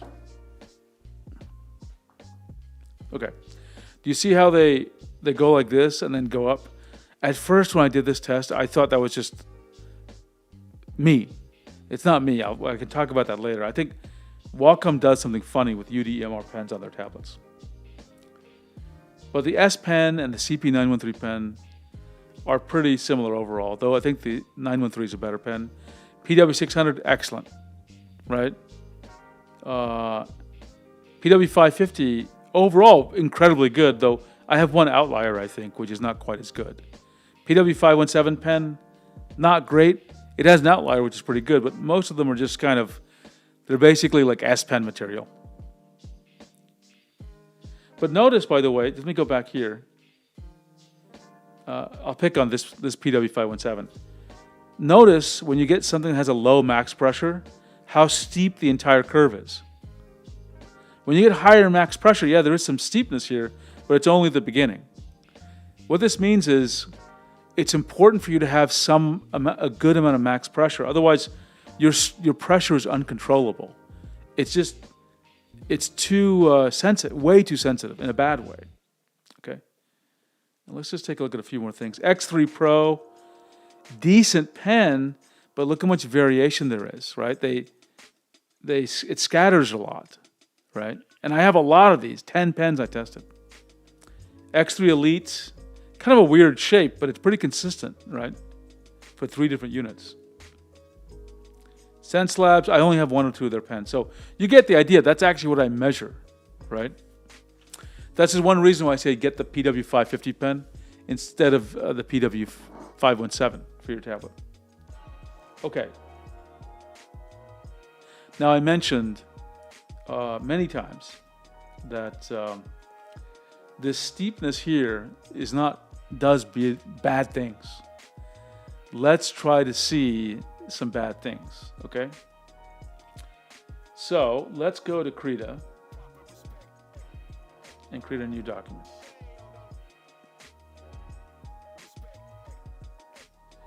Now, if I just draw like this, you're not going to know anything, okay? You can't tell because this brush is not pressure sensitive, or not pressure sensitive enough. Let's find a brush that is pressure sensitive, like this one. And I'm using Open Tablet Driver, which doesn't do any smoothing, so the stroke may look a little rougher than you're expecting, right? You can't tell what's going on here. Let's zoom in the pen to... No, this is not a good choice for a pen, actually. I may not have configured Open Tablet Driver correctly because I'm not getting any pressure here.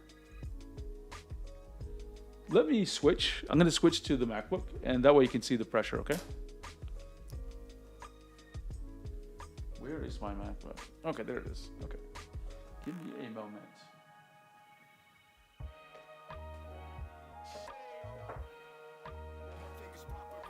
Because you need to see this.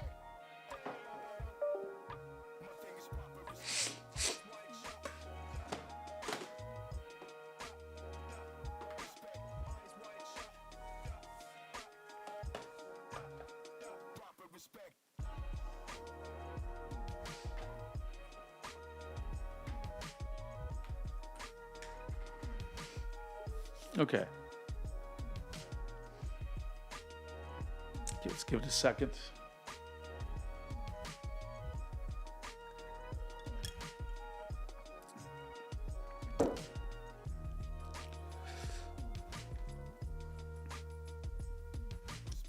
So let's get, where is Krita?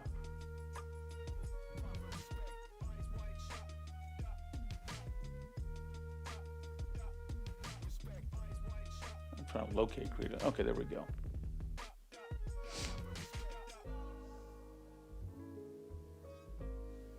And I'm going to move Krita to this window. Create a new image. Krita doesn't like it when it doesn't like the scaling I'm doing. So let's maybe change the scaling a little bit for this display.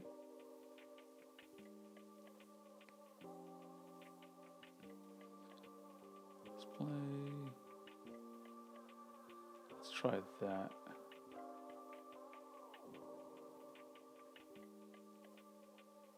Yeah, I think that probably works a bit better.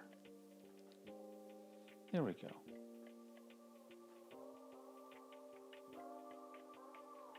Okay. And yeah, there's a little bit of pressure sensitivity.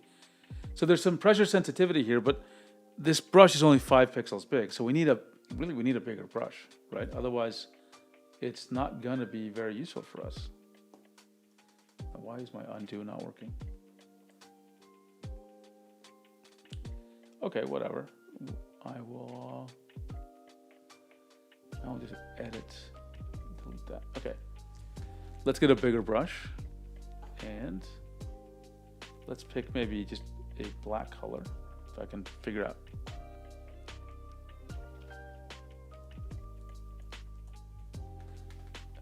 How do I change color here? Color selected, there we go. So I'm gonna make this brush really crazy big, and I'm gonna draw with light pressure, okay?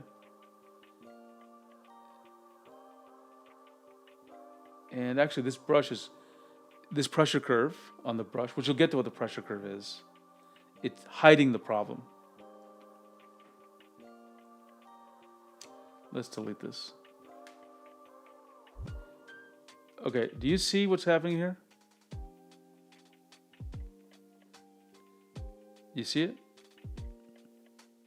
I'm drawing really light, like crazy light. I'll try even lighter.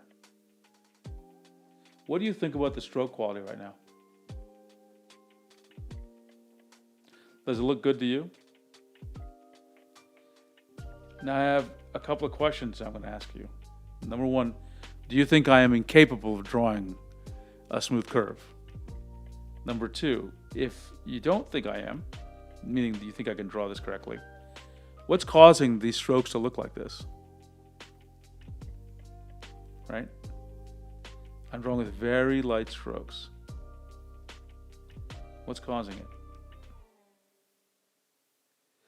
Well, one of the big reasons is that very sensitive region at the beginning of the pressure response.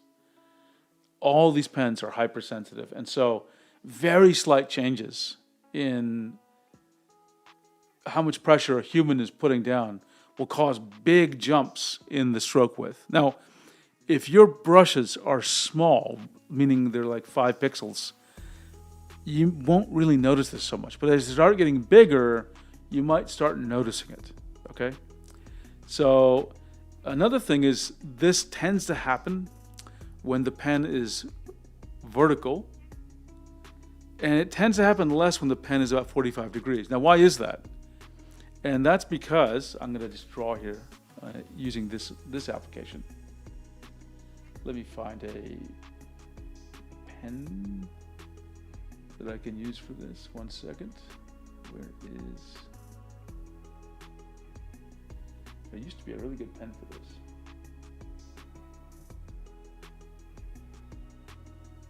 Why can't I find it?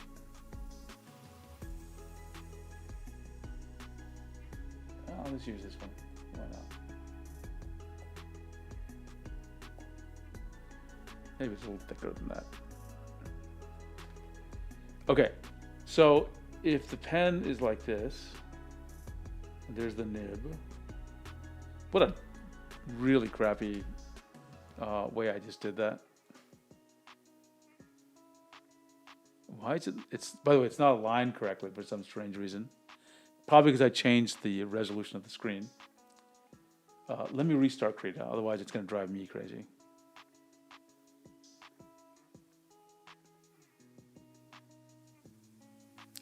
Nope, don't save that.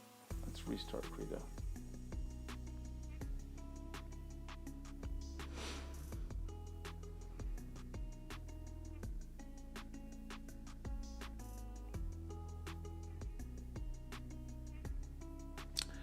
And new image and create. This should, there, it's now in the correct place. There we go. So here's a pen and the nib is sticking out. Okay. Now this, you know, this nib is in like this, and the pressure sensor is somewhere in here. And what happens is, this is when the pen is the most sensitive to pressure changes. When the pen's like at an angle,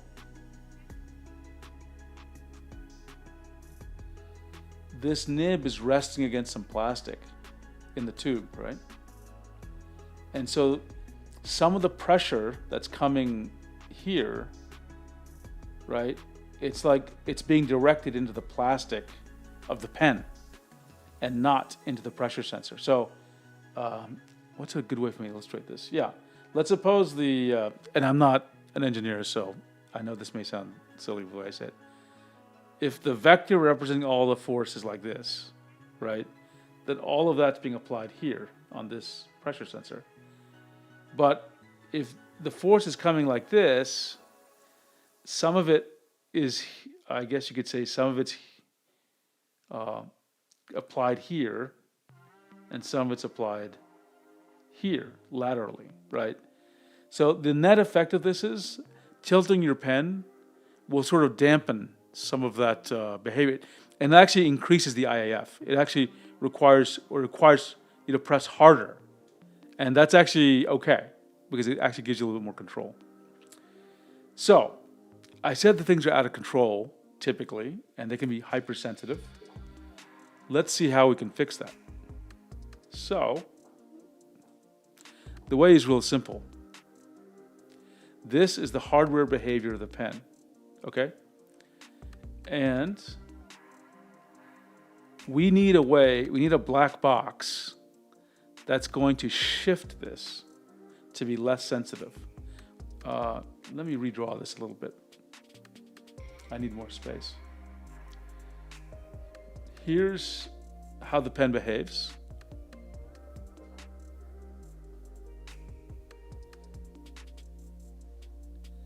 And then in red, we want a black box, right? Something that's going to change the behavior of the pen. And I'll draw this one in kind of purple, okay? Or brighter purple. And we want the new behavior to look more like this.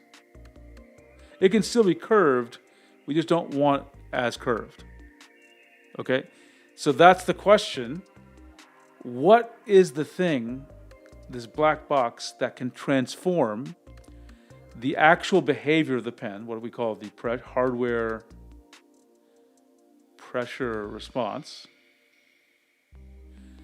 right? And we want to transform that to a new it's kind of a modified, I'll call it a modified pressure response for that pen.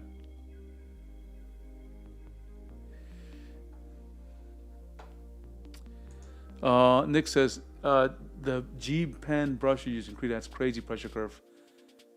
That's why you look so janky. You can check in brush settings. Better pick a standard brush with, Nick, I started with that, with the G pen, but I changed it to a linear one, actually. And that's why after it was linear, it actually was worse, because the existing pressure curve in the brush conceals problems, right? And it'll be more obvious maybe when I go through this part. So what was I going to say? You need some black box to transform this behavior. And what is that black box? That's called a pressure curve.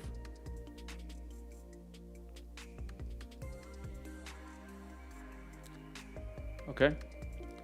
That's what the pressure curve is. It's a mathematical function that transforms this shape to this shape, or any shape, okay? But it's very confusing what these pressure curve shapes actually do. So let's go through the algebra of how they work, okay? Let's take a look at a general pressure response like this. And the first pressure curve of interest is one that does nothing, what I call the null pressure curve. In other words, what curve will not change the look of this shape? Can anyone guess? I'll give it a minute as people maybe think about this one.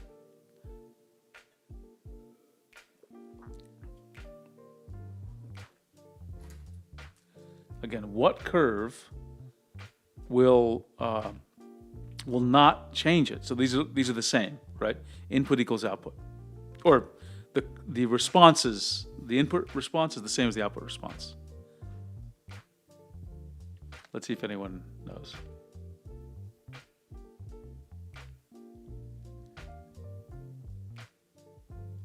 Okay, so the answer to this is the curve. Let me draw in a different color so it's clear. I'll do black. That's it. What this means is this is a function like this. F of x equals x, meaning the input x, sorry, that's not the input. The input is x here, but the output's also x. So if the logical pressure is 0, it spits back out 0. If it's logical pressure is 1, it spits out 1. So that creates a line like this that goes from the corner to corner. So whenever you see a pressure curve like this in an application or your driver, this is the biggest myth. People see this and they think it's telling them that there is a linear pressure curve. I mean, it is downwards to the left, upwards to the right, void outs.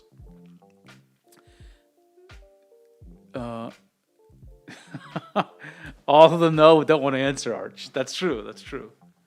But this is what this curve does. It doesn't do anything. It's the null pressure curve, okay? And so it'll always do that. In fact, and this is going to come up later, if you have this and you use the null pressure curve, you will always get, no matter how many times you apply it, you'll get the same curve. You can apply the null pressure curve forever, and you'll get the same pressure response every time. In other words, the null pressure curve is, everyone know the name for this?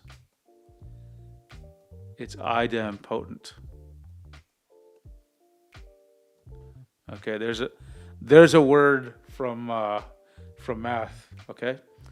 And in other words, you can apply this operator, the null pressure curve, a million times, and then nothing will happen, right? So that's idempotent. You can always apply it. And this is really important because what you're going to see is that there are multiple pressure curves involved using a drawing application very often. And you need to know how they play together, okay? Now that we know this, let's try another kind of pressure curve, right? And let's think about what it does. Let's erase everything. Now, in all these cases, pretend the brush is mapping pressure to brush size, okay? So now we don't need to know the pressure response for this one, right? Okay, void outs, it makes sense now, right? Yeah, we weren't trying to make it linear. We were just trying to make it do nothing. So a linear pressure curve that goes from corner to corner does nothing. It's null, okay? The next question. If you drew a brush, and I'll draw with a brush right now. Let me pick a different brush. maybe, I guess, I gotta find a decent one. This one, right? Let me change the pressure curve to being simple. Okay, it is.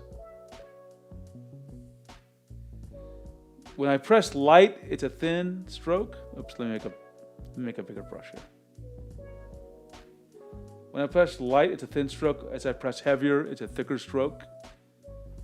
How would I use a pressure curve to change this so that when it's light, the thickness it's thick, and when I'm pressing down heavy, hard, it's thin? How would I invert it, right?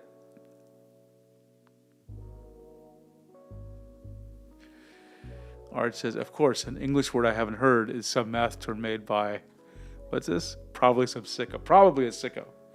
So how would I invert the pressure behavior here? What is the pressure curve I would use? Okay, and I'll show you what it is, which may surprise you.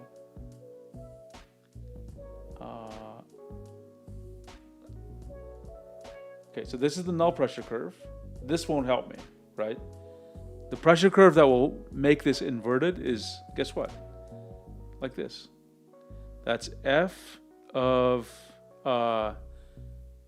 X. Roughly speaking, it's 1 minus X. Right? Flip and horizontal. Yeah, exactly. Nick, you got it right. Exactly. So this will invert it. And let's test it. Let's test this theory out. That's what's good to do this. Let's see. Oops. Let me make sure nothing else is happening here. Go back to size. Okay, so now everyone can see. Now, I'm going to try drawing light pressure. Oops, I have to change the brush back to the other brush. My fault. It was this brush. I want this, like this. Okay, light, super heavy, and then light again. Okay, so now you can see, Nick, you're right. This is an inverted pressure curve. It inverts how pressure works. Light means, low logical pressure means it transforms it to maximizes the pressure, right? So that's inverted. Okay, now let's start doing some other stuff, which is fun.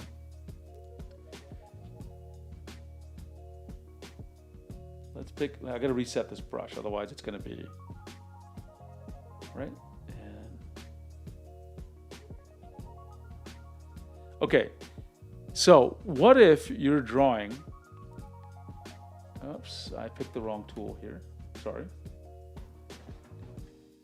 I want this thing, right?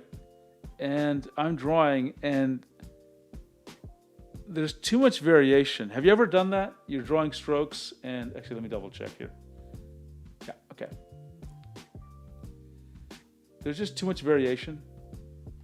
Let me clear this to be more obvious. Like you're drawing, but like you're ending up with these, this is not the best brush for this actually.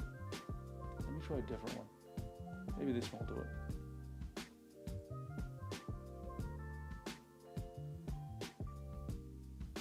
That's probably too big.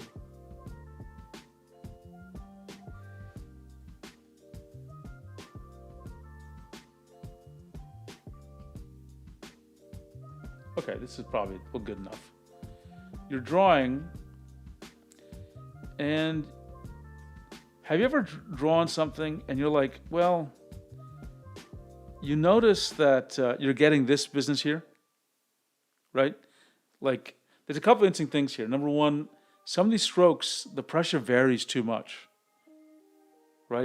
It's still like, I want more consistent widths. It's hard for me to do consistent widths. And sometimes, especially at the beginning of the strokes, there's these really sharp little, I don't know what you call it, little tails. So they start at the beginning, right? Doesn't always happen, but you see it right there, right? Shift, drag, okay. Thank you, Nick. I know you told me this before and I totally forgot. From now on, I will use shift drag, okay? Okay, I like that. I like that. So take a look at this. How can I make the stroke more even? I don't want to lose pressure sensitivity. I just want to make it not change as much. Any ideas what pressure curve I would use for this? And while you're thinking, I'm going to draw it.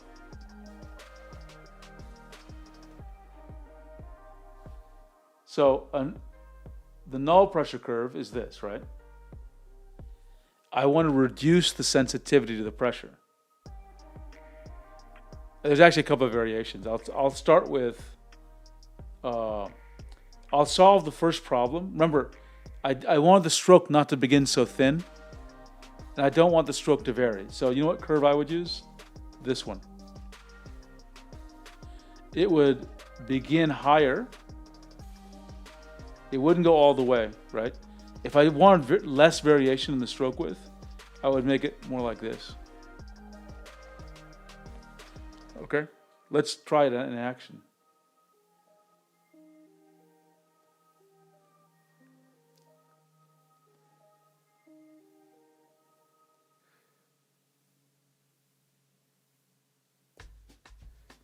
Now, it's really hard for me to get those little tails now, right? My strokes have some variation in pressure, in width, but they're not, right?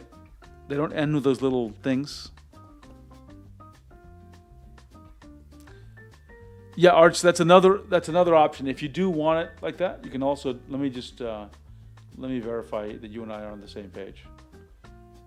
I think you're talking about like this, right? I can still get some of my sharpness without as much variation in the width, right? So I actually have a name for this kind of curve. Let me get back there.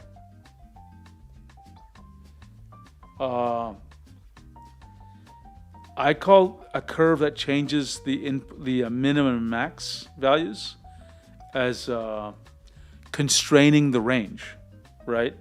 Here, the output range goes from 0 to 100%, but here I'm constraining it to a very, very small range, right? It's going to be super useful, right? Very super useful. Now, what about, we're starting with our original problem, which is the things are, they have a curve like a pressure response like this, and they're way too sensitive at the lower end. I use this kind of curve. I just knock out the sensitivity there. And notice I'm drawing thin, but the stroke is thin and it's not doing weird ass things. I'll make this like 400 or 500 big. And you see how well controlled that stroke is? Let me change it. Let me turn it off and you'll see how bad it is. See it? It jumps up way too fast. But if I do this,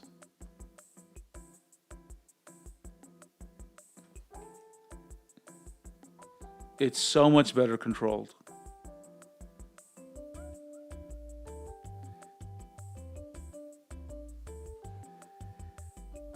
Nick Tyler, this is called clamping. Okay, I can adopt that.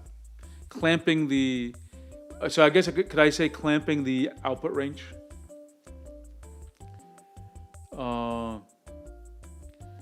Let's see, Arch, you should probably combine clamping and digression progression. You should probably combine clamping and digression progression and holding modes. I think I know what you mean by holding, though I've never used that myself. And in my documents, let me go here. I just want to show you that, oh shoot, oh, where am I typing here?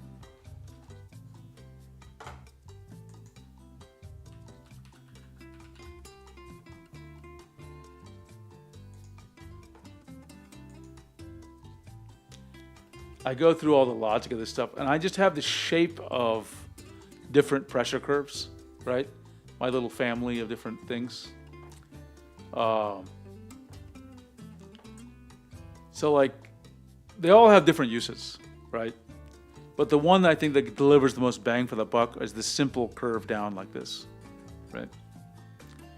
And for many of these, I actually have a little document explaining what it does, how it affects things, et cetera, right?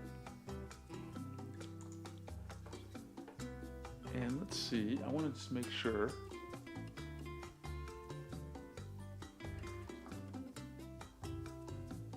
Let me take a look at one more document here.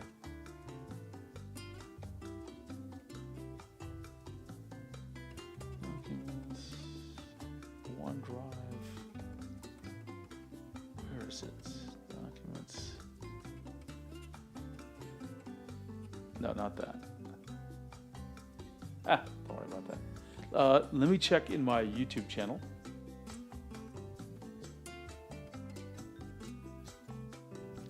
I wanted to show you something to make sure everyone actually sees it.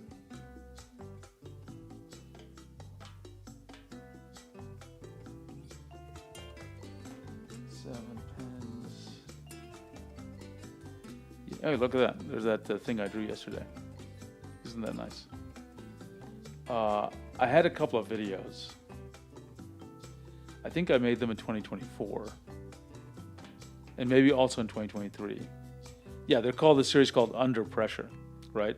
Where I go through like everything I've talked about. And the other topic I want to talk about is the number of pressure levels. So let's get back to Krita.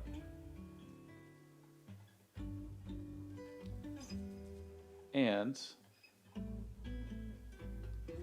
let's erase this. So this is the other big thing, like how many pressure levels do you need? And how does it affect the quality of your strokes?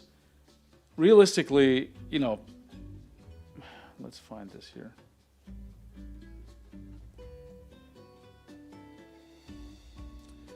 People say, why is this locked into this? Hang on. There we go. Yeah.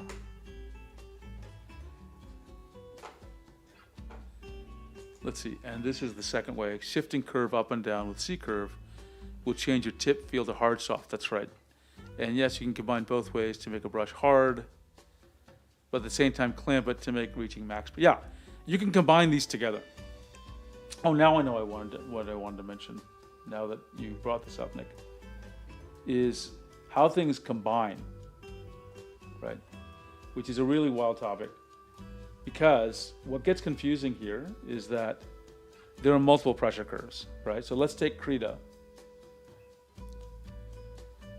Let me get this a little bit bigger. Maybe not 70, but okay. So let's just take Krita as an example.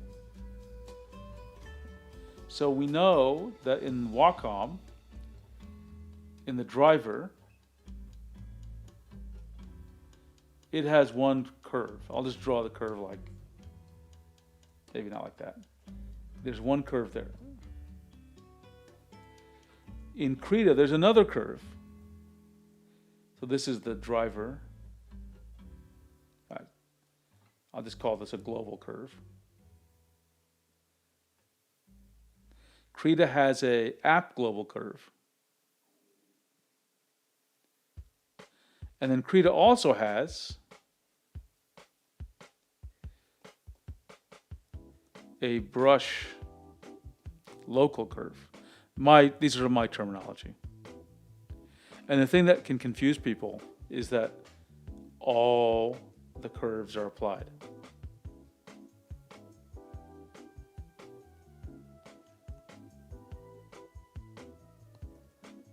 One after the other. Now, if you're wondering how I determined this, I actually experimentally verified this.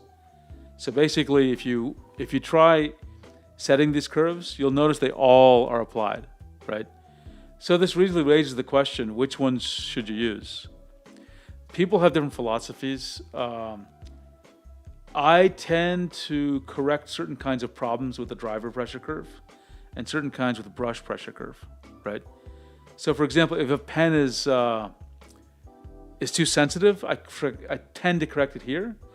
But if I need to customize the behavior to feel better, I'll customize it as close to the brush as I can, right? Yeah, if you make these non-linear, things are going to get crazy. Some people like to make everything just null, meaning just flat here, and only change brush. I think it's also a very valid idea, valid strategy.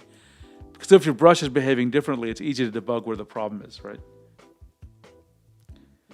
But you have to check all three, otherwise you don't know what's affecting things, right?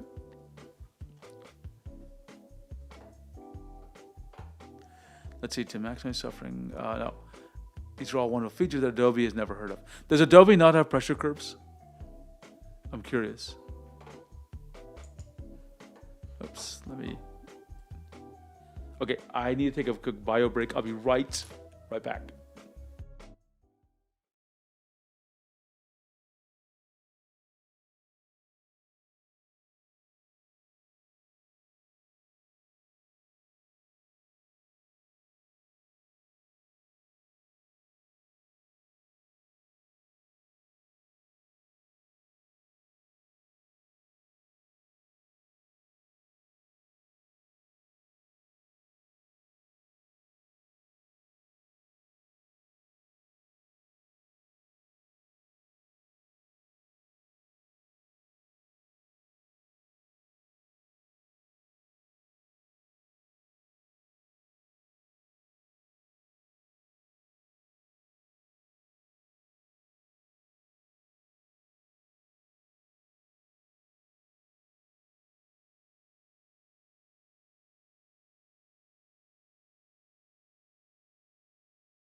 Okay, I am back. And did the music turn off while I was gone?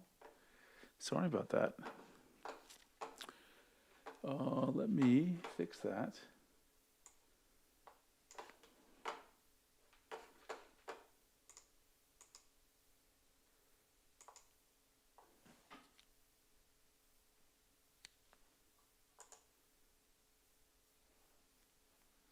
One second.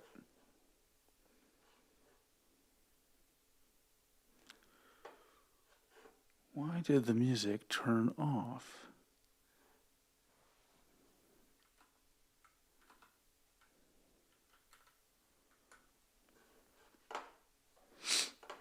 Give me 1 second. I'm just trying to solve.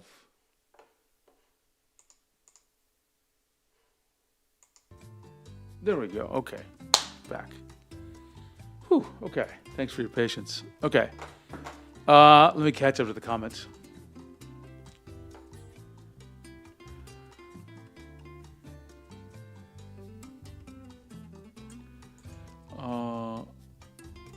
Art says, not once in my life have I used the app global curve, but it's nice to have, I guess.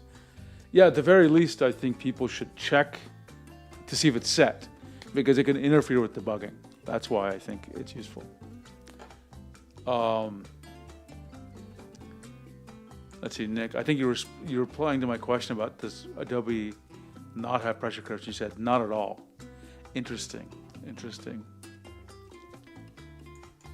Art says, fundamentally, it doesn't matter where you change them, I think, but there's good ways and bad ways to do things. I think the drive one is for linearizing the pen and nothing else.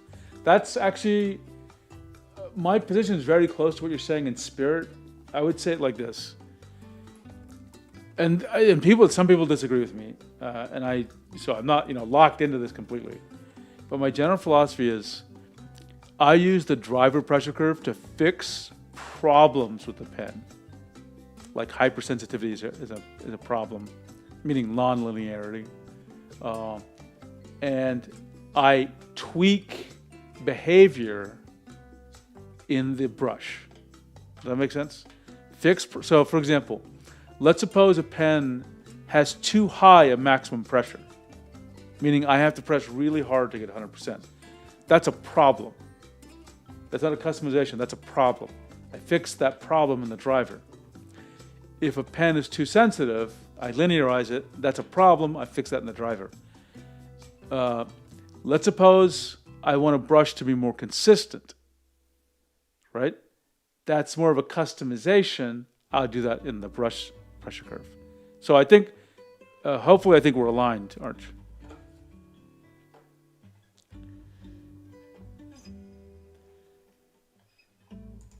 And yeah, Nick, I would agree with you. I haven't seen any differences about what happens in the different UIs, right? But Arch mentions they probably have different interpolation smoothing. And I'm unaware if you can trust the lines in that GUI. Interesting. Void outs. I never use pressure curves to change the brush size anyway, only the opacity flow. Interesting. You don't change brush size with pressure. I wonder if that's rare. I feel like most people affect the brush size.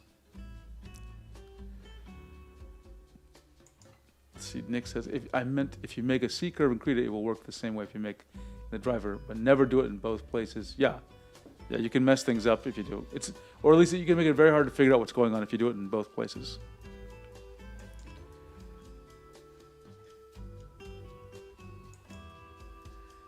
Let's see. The stream music also has a curve, but over time. Superior Art, hey, thanks for showing up. It's a little bit of a deep stream, honestly. This is more technical than normally we get into. Oh, okay, so now I want to talk about linearization. Okay, so one of the questions we posed earlier, let me get my, let's get Krita back up here, because like this is kind of an interesting dilemma we have, right? So, if you want actual linear behavior in your pen, what do you have to do?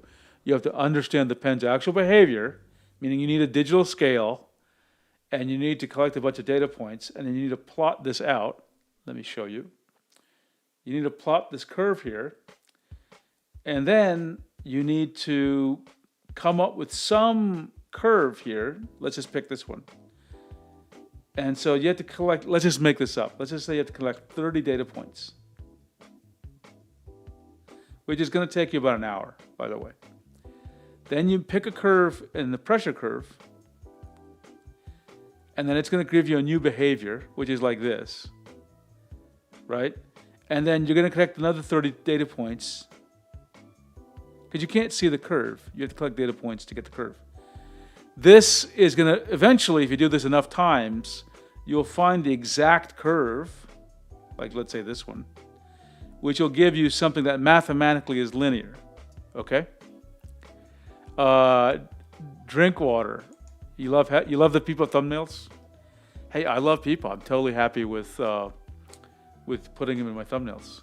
So it's going to take a lot of effort to provide a mathematically linear response for your brush, okay? Now, it's a lot, even if you wanted to, it's a lot of work, it's a lot of headache, and there's no guarantee it will feel good. Just because something is linear doesn't mean it's good, okay?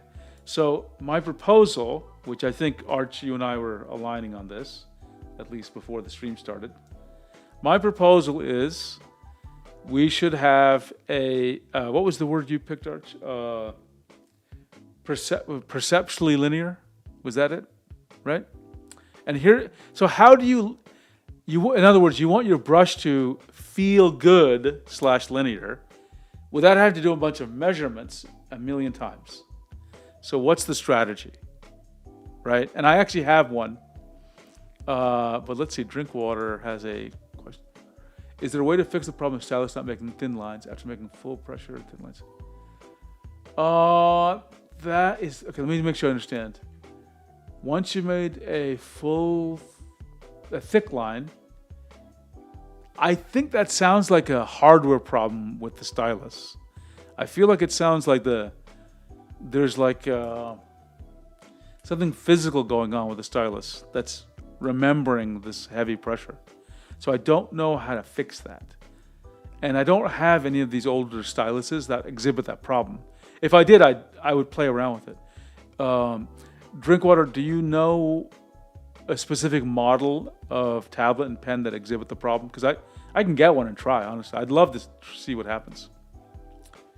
Okay. So let me give you my idea about how to linearize the brush without doing any math and without doing any measurements, okay? So I need to find a Wacom driver somewhere. Okay.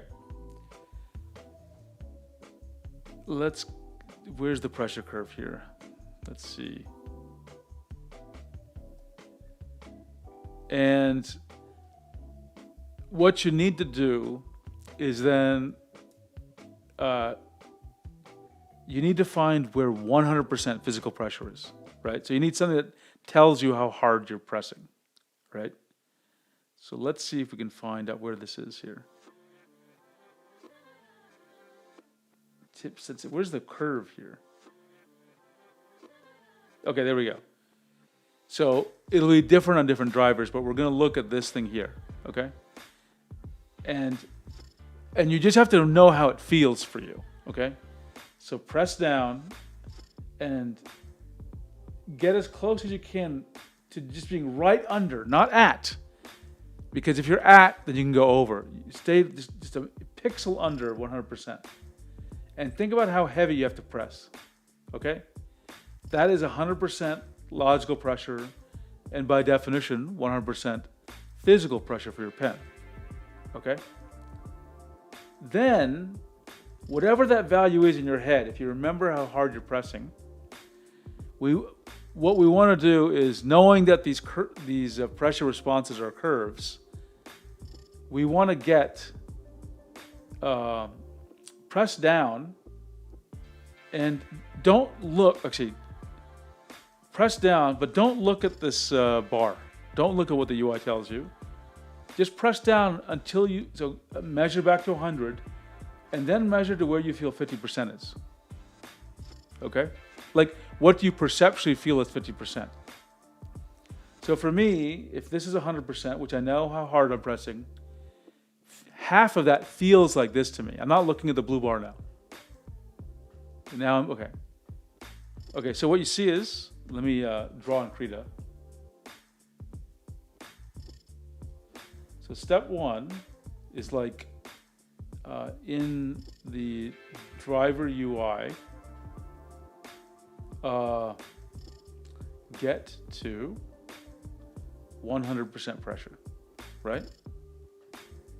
Logical pressure.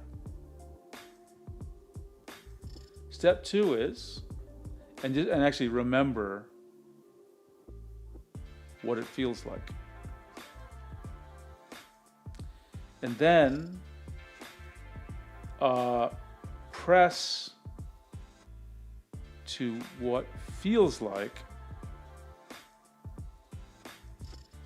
50%. Not what looks like, what feels like to your hand. Okay? Now when I did it, so when I started with 100%, it went all the way, right? But when I, like to here, right? Filled in the blue box. When I did it where it felt like 50%, it went all the way here. So almost like 75% of the way. Then what I'd say is, this is kind of a rinse and repeat. Set the pressure curve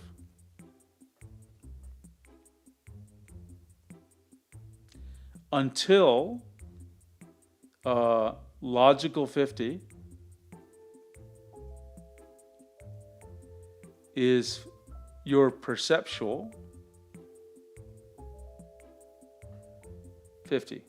In other words, change your pressure curve until what you feel is 50 actually is 50. This is really hard to say in English, isn't it? Right? And then, aren't you writing something? I'm going to take a look at it in a second. Hopefully I'm not too far off. Or you're making fun of me. We'll see. Maybe my ideas are not good here. So, perceptual 50 for me is this. So let me find 100% again. That's 100%. Perceptual 50 is like this. Okay? So I'm going to change the pressure curve until my perceptual 50 is about 50, actually in the middle. So this is 100, and then, okay. So for me, this pressure curve gave me, this is what I think is this is so hard to say this, honestly. And anyway, what this means is this curve meant if I'm pressing half of my max for the pen, it's actually getting to the middle. Okay, now let's just see what the comments are. Drinkwater says, I have an XP Deco Gen 1 without Bluetooth. Yeah, I think it's an actual design, Drinkwater, of the specific pen, right? I don't think it's a tablet problem. I think it's actually the pen itself. And Art says, going into the driver, just tweaking it until 50% for the 50 and so on is pretty effective. Okay, so we're kind of matching up. If billion-dollar car OEMs can use it to calibrate the systems, you can too. Okay, so I was not off track here. Okay. And you should also test in holding and transient because it can be a big difference and maybe give you tips about personal technique problems as opposed to equipment problems. Interesting. So yeah, I think that's what I'm going to try to make a video where I explain this way of calibrating because no one has a digital scale. So no one can do this testing that I do. And no one has the patience, I think, or very few people have the patience to do it. So I need some people to at least learn about curves, which is the purpose of this video. And then, maybe the key thing is I want people to experiment with their curves, to do what feels good for them, right? Another topic I wanted to address, which is not curve related, is and I don't think I've actually ever talked about this, is it always the case that lower IAF is better? And I think the answer is no. as I have used really low IAF pens, the Wacom Pro Pen 2, and now Huion, I notice weird things low initial activation pens do. And let's see if I can. So let me give you an example. They can produce fish hooks. So let me try to do it actually with one of these pens. Let me fix the Wacom back to its normal. I want the default. Yeah, okay. Let's get back here. I'm going to try to replicate a problem. That's right, Arch. It's like Fallout 4. Like I've got the one digital scale. They built it just for me. This is what I'm trying to replicate an effect. Let me see if I can do it.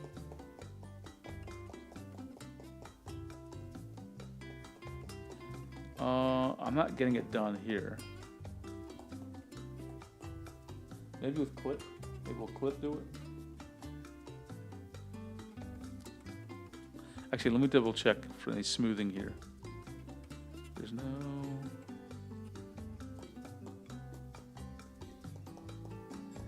Okay, I can't get it done, but I have noticed this effect. Let me turn off smoothing. Where when you draw a stroke, you meant to do this, but you're getting a little, you actually came there. You get a little fish hook at the beginning or at the end, okay? And what I found is low IAF pens, I think they are prone to that problem. And specifically, let me circle it. I think they're prone to this. And I think there's two reasons I think why this is happening, which is they're detecting movements of the nib, and this is when the stroke is coming to land, and also when you're lifting up the pen. I think there's like, I don't know, my theory is the nib takes time to clear and like stop giving pressure. So you're seeing a remnant of that pressure there. And the way to solve this, I think, is the following. Instead of, here's a null pressure curve. So instead of that, believe it or not, increasing the IAF, which is this. Just add a little height to it at the beginning, right? So that is what I think, clamping the output. Or no, is that right? No, I got this wrong. I incorrectly drew that. It's this way. This increases the IAF, right? So this is clamping the input.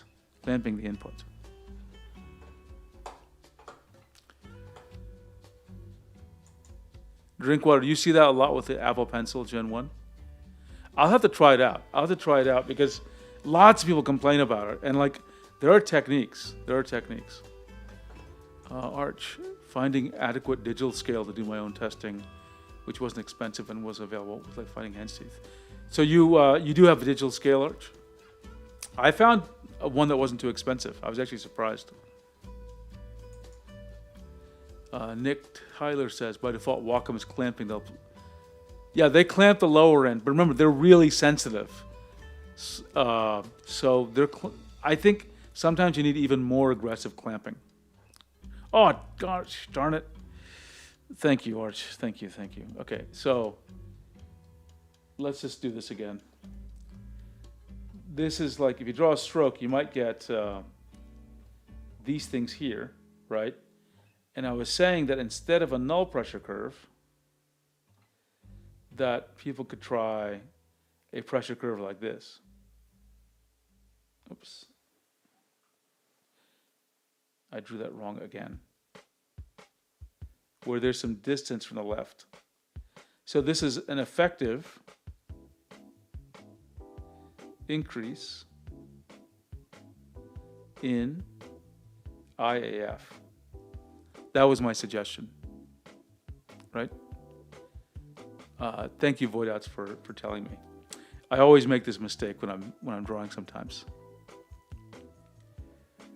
Okay, I think everyone can see it. So I think if you're getting these fish hooks at the beginning or the end, try increasing the IAF. I'm not saying you have to keep your IEF high forever, but like, I found that sometimes that can eliminate the problem. I'm trying to replicate it with Krita here. I'm not getting it. Right. But definitely, I've encountered it, and I see plenty of people get it.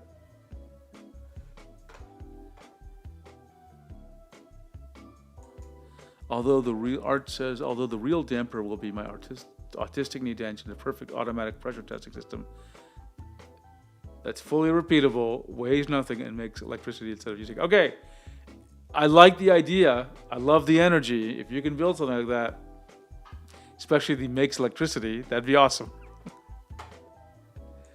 Drinkwater says, there's one video I found that explained why Apple Pencil does that. It activates a hair thin above the surface, so it starts drawing even when the sensor isn't reading anything. Possibly IF. Okay, so that is aligned with what I'm saying, which is like when something is super sensitive, you can get these weird artifacts, right? And this is why I say sometimes you don't want, you want the ability to have super low IF, but it's not always the best thing for every time you're drawing. Sometimes you want to raise it, right? And where, again, I've seen that is when you're making quick strokes, like what I'm doing here. This can trigger kind of IAF issues, in my experience. Of course, it depends on the app and the settings for the brush, but I have seen it often enough. Are there any other pressure topics I wanted to deal with? I think we got everything. I talked about combining pressure curves. I guess it was one topic I did not cover that I want to address, which is how many pressure levels do you need? And I'm going to sneeze.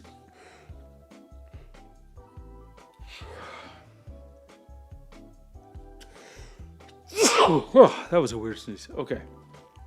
So, my 7 pens advice says you need about 2,000. Okay. How did I arrive at 2,000? And it's actually pretty simple. Let's start with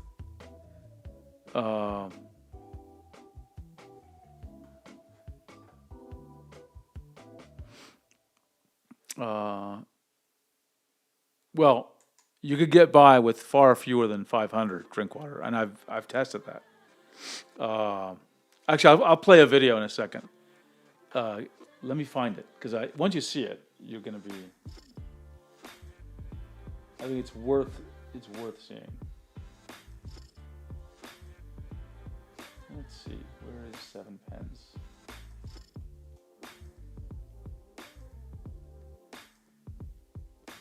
Let me stop the music for a second because it's going to be...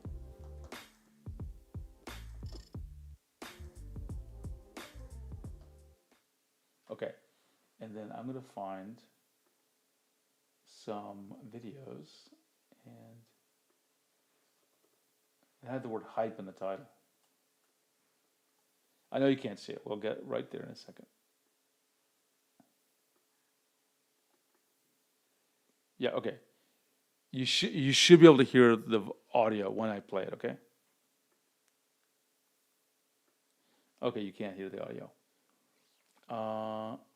Don't worry, we'll fix that. Okay, this should do it. People love talking about the number of pressure levels that a drawing tablet has. But consider this. I drew this in Krita using the Ink 3 G Pen with a size of 100 pixels, and I turned off brush smoothing. How many pressure levels do you think I'm working with? 1,000? 2,000? 8,000? 16,000? The answer is I am using 128 levels of pressure. I will be making a video later this year, and then we will have a really fun discussion about pressure levels. Okay, so everyone saw that. I don't know if everyone has seen it before. Hopefully you enjoyed it. And I just want to talk about how I came turn this darn thing off. Welcome to episode 5 of this. Okay.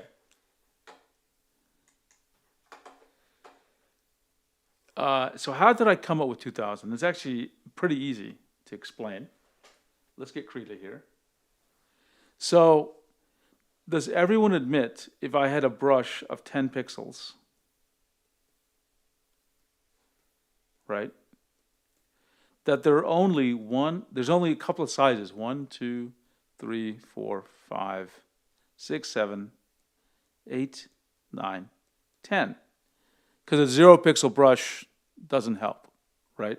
Because that's not drawing anything. You've got only 10 possible widths by definition, okay? Now, if you have 8,000 pressure levels, right?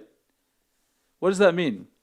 That means like, I don't know, pressure levels 1 through, I'm making up the number here, 1 through 935, right, are allocated to 0.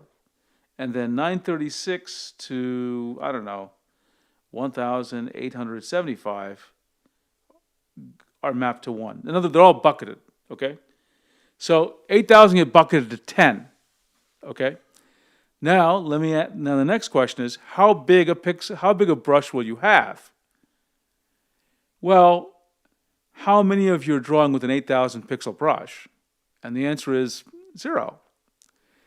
My claim is the vast majority of you are drawing with, so what's the maximum reasonable brush size people are actually doing?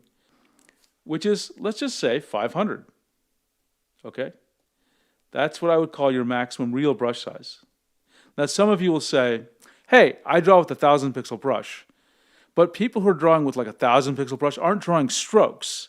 They're like filling patterns and stuff with rough edged brushes. So you're not going to pick up any differences, right? If you're doing strokes, you're going to use something small, okay? So that's part 1, okay? If you look at pressure to width, you only need, let's just say, 500 levels of pressure, probably less, okay? So that's part 1 of my argument, okay? Pressure to width, you don't need that much. Now, the next thing we'll realize is, actually, when you're drawing a stroke, I'll make a bigger stroke here. Not this brush, I want maybe this one. What you'll realize is, actually, painting programs,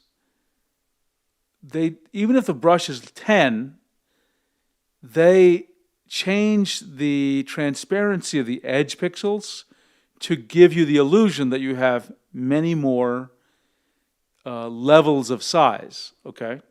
Now that raises the question, so instead of just 10 pixels, if you're going, you can actually go from, let me find the brush here.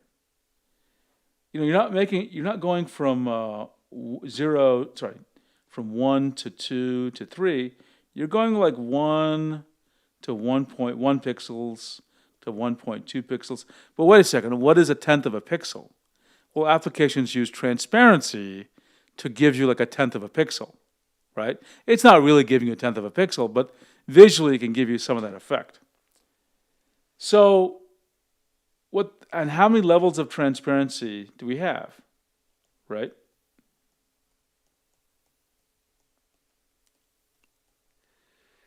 We have how much?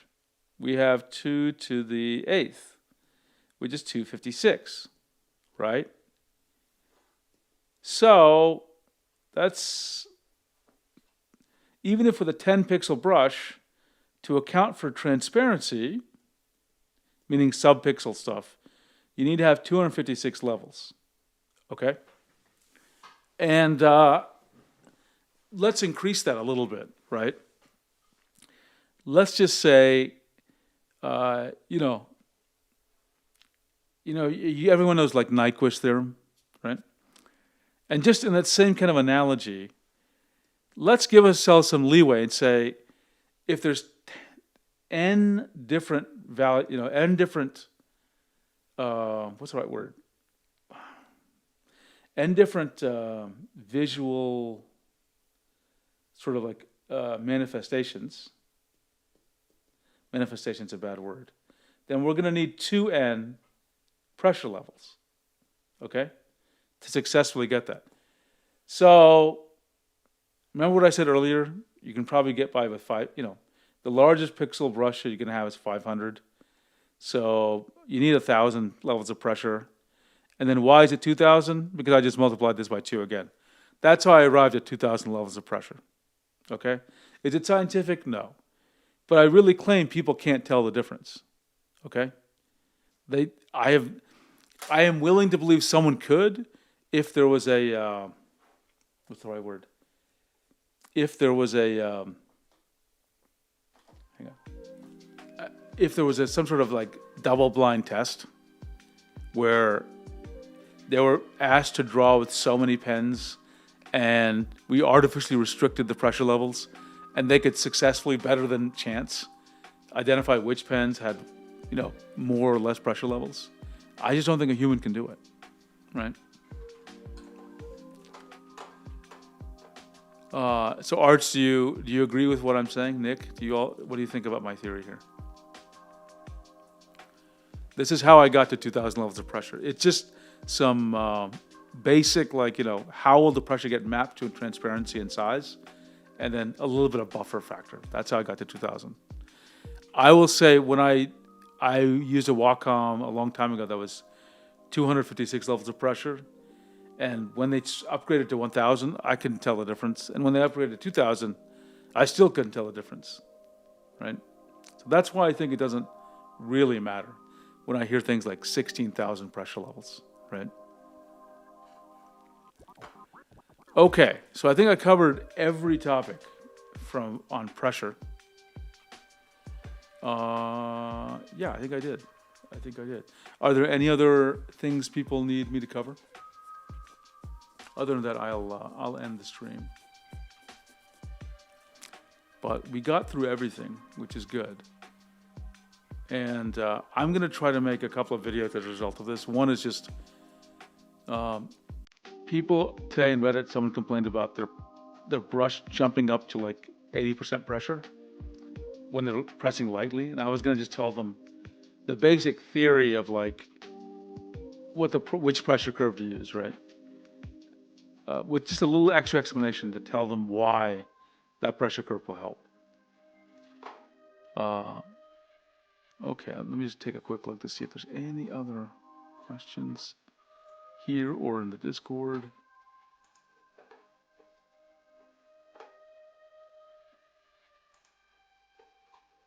Okay, I don't think.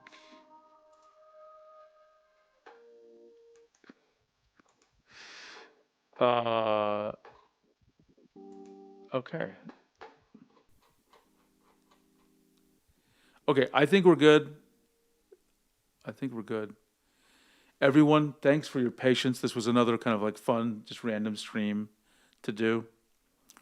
I kind of enjoy being up late at night to get these done. But I don't see any more. There's actually one more question.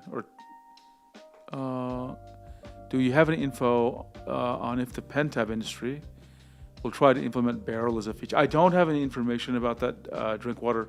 I will say, let me tell you what I know, or not know, but like, here's the data points. Number one, to provide barrel rotation is not easy. Let me give you an example. You know the tilt feature? The tilt feature you get for free. Like, if you design a pen whose position can be detected, you get tilt detection literally for free. You don't need to build any additional hardware. Just get it. But barrel rotation requires a real physical change to the internals of the pen. Like, you need to do stuff. You need to add more components. So there's a big incentive not to do that, okay? And to be honest, not many people use barrel rotation, right? At least Wacom does not think so.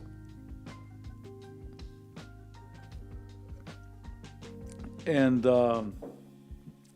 I think, especially for an EMR pen, I think at least one of the Wacom pens it is a really, really much more involved design, right? So again, it does not incent doing.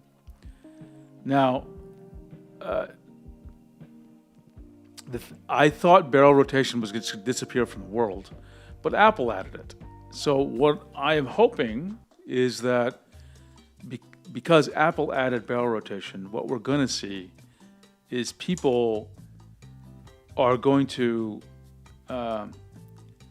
potentially add it back.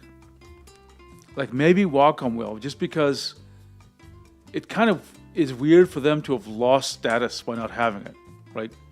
If the Apple Pro Pencil has it, it would feel weird if Wacom didn't. So maybe they'll sense that's a gap in their portfolio and add it.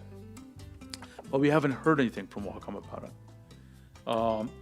Would Huion and XP Pen add it? And it's a tough one. I don't think they're having any problems without it. They're selling products well without it. So I don't think they feel any urgency to get it, right? And again, it requires real work for them to get it. So again, they're not incentivized to do it, right? Let's see. So we're just waiting. I think if anyone's going to do it, it's going to be Wacom. But they've said nothing about it. They've said nothing about it. Okay, Nick says, I missed part of your theory, but there is a way you can just multiply those pressure levels. It's not that they're lying, but rather the way they count it. Yeah, at a certain point, the number of pressure levels will be so many that you're just registering more noise, right? That's my theory anyway. Like, let's suppose they came out with 128K pressure levels. Yeah, they could do it, but all you'd get is noise, right? It'd be better to drop the number of pressure levels and get less noise, right? Boydad says, the only barrel feature I'd like is for them to ship a pen the size and shape of a barrel. See, Art says, as long as there's buttons on the pen, which make rotating it basically untenable, I don't see myself using barrel rotation meaningfully. As long as there's buttons. I see. You're saying the existence of buttons on the side is not conducive to rotating the pen, which is what you need for barrel rotation. That's a great point. Now, to be fair, I don't know if people are really rotating it that way. I think they're kind of rotating their hand more with it. I don't know. It's a guess of mine. That's a guess. Meaning the buttons aren't rotating inside their hand. Their entire hand is kind of rotating. I think. I've rarely used the feature. Drinkwater says, I see, but we'll be curious to see what Huion XP Pen do in the future. Because now pressure wars are almost over. Yeah. No, I think you hit the nail on the head. If they can sense that barrel rotation is now a competitive feature that would get them to surpass Wacom or be a competitive advantage, then yeah, they might do it. They actually might, right? And I think any patents Wacom has on barrel rotation have been expired for a while, so there's no limitation there. I think they could do it. They just have to find some reason to do it. Art says we really need no lower input lag and high refresh rate without additional noise. Yeah, those would be great additions to tablets. Absolutely.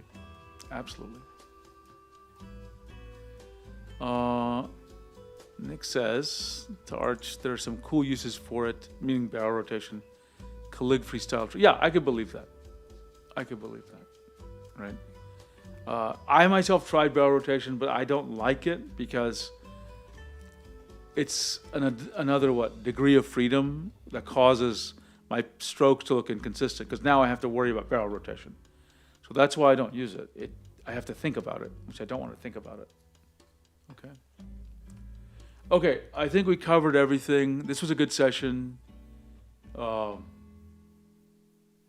Thanks everyone for the feedback and the comments and staying active in chat. And I'll be streaming again soon. Okay? So everyone, have a great night. And, Nick has one more comment. One fun fact, 90% of tablet users don't even use Tilt until now. You need to adjust your brushes to use it, but almost no one does. Yeah, there you go. if Tilt is highly, marketed and it's not used that often. But I would love to get some real numbers. Maybe I'll ask Wacom if they'll provide some numbers on it. I'm super curious about it. Okay, everyone, have a great night. I'm going to head off to bed or Discord. I'll see you all soon. I'll be streaming soon again. Okay, thanks, everybody. And let me just see if there's any more chat questions. Okay, signing off, my friends.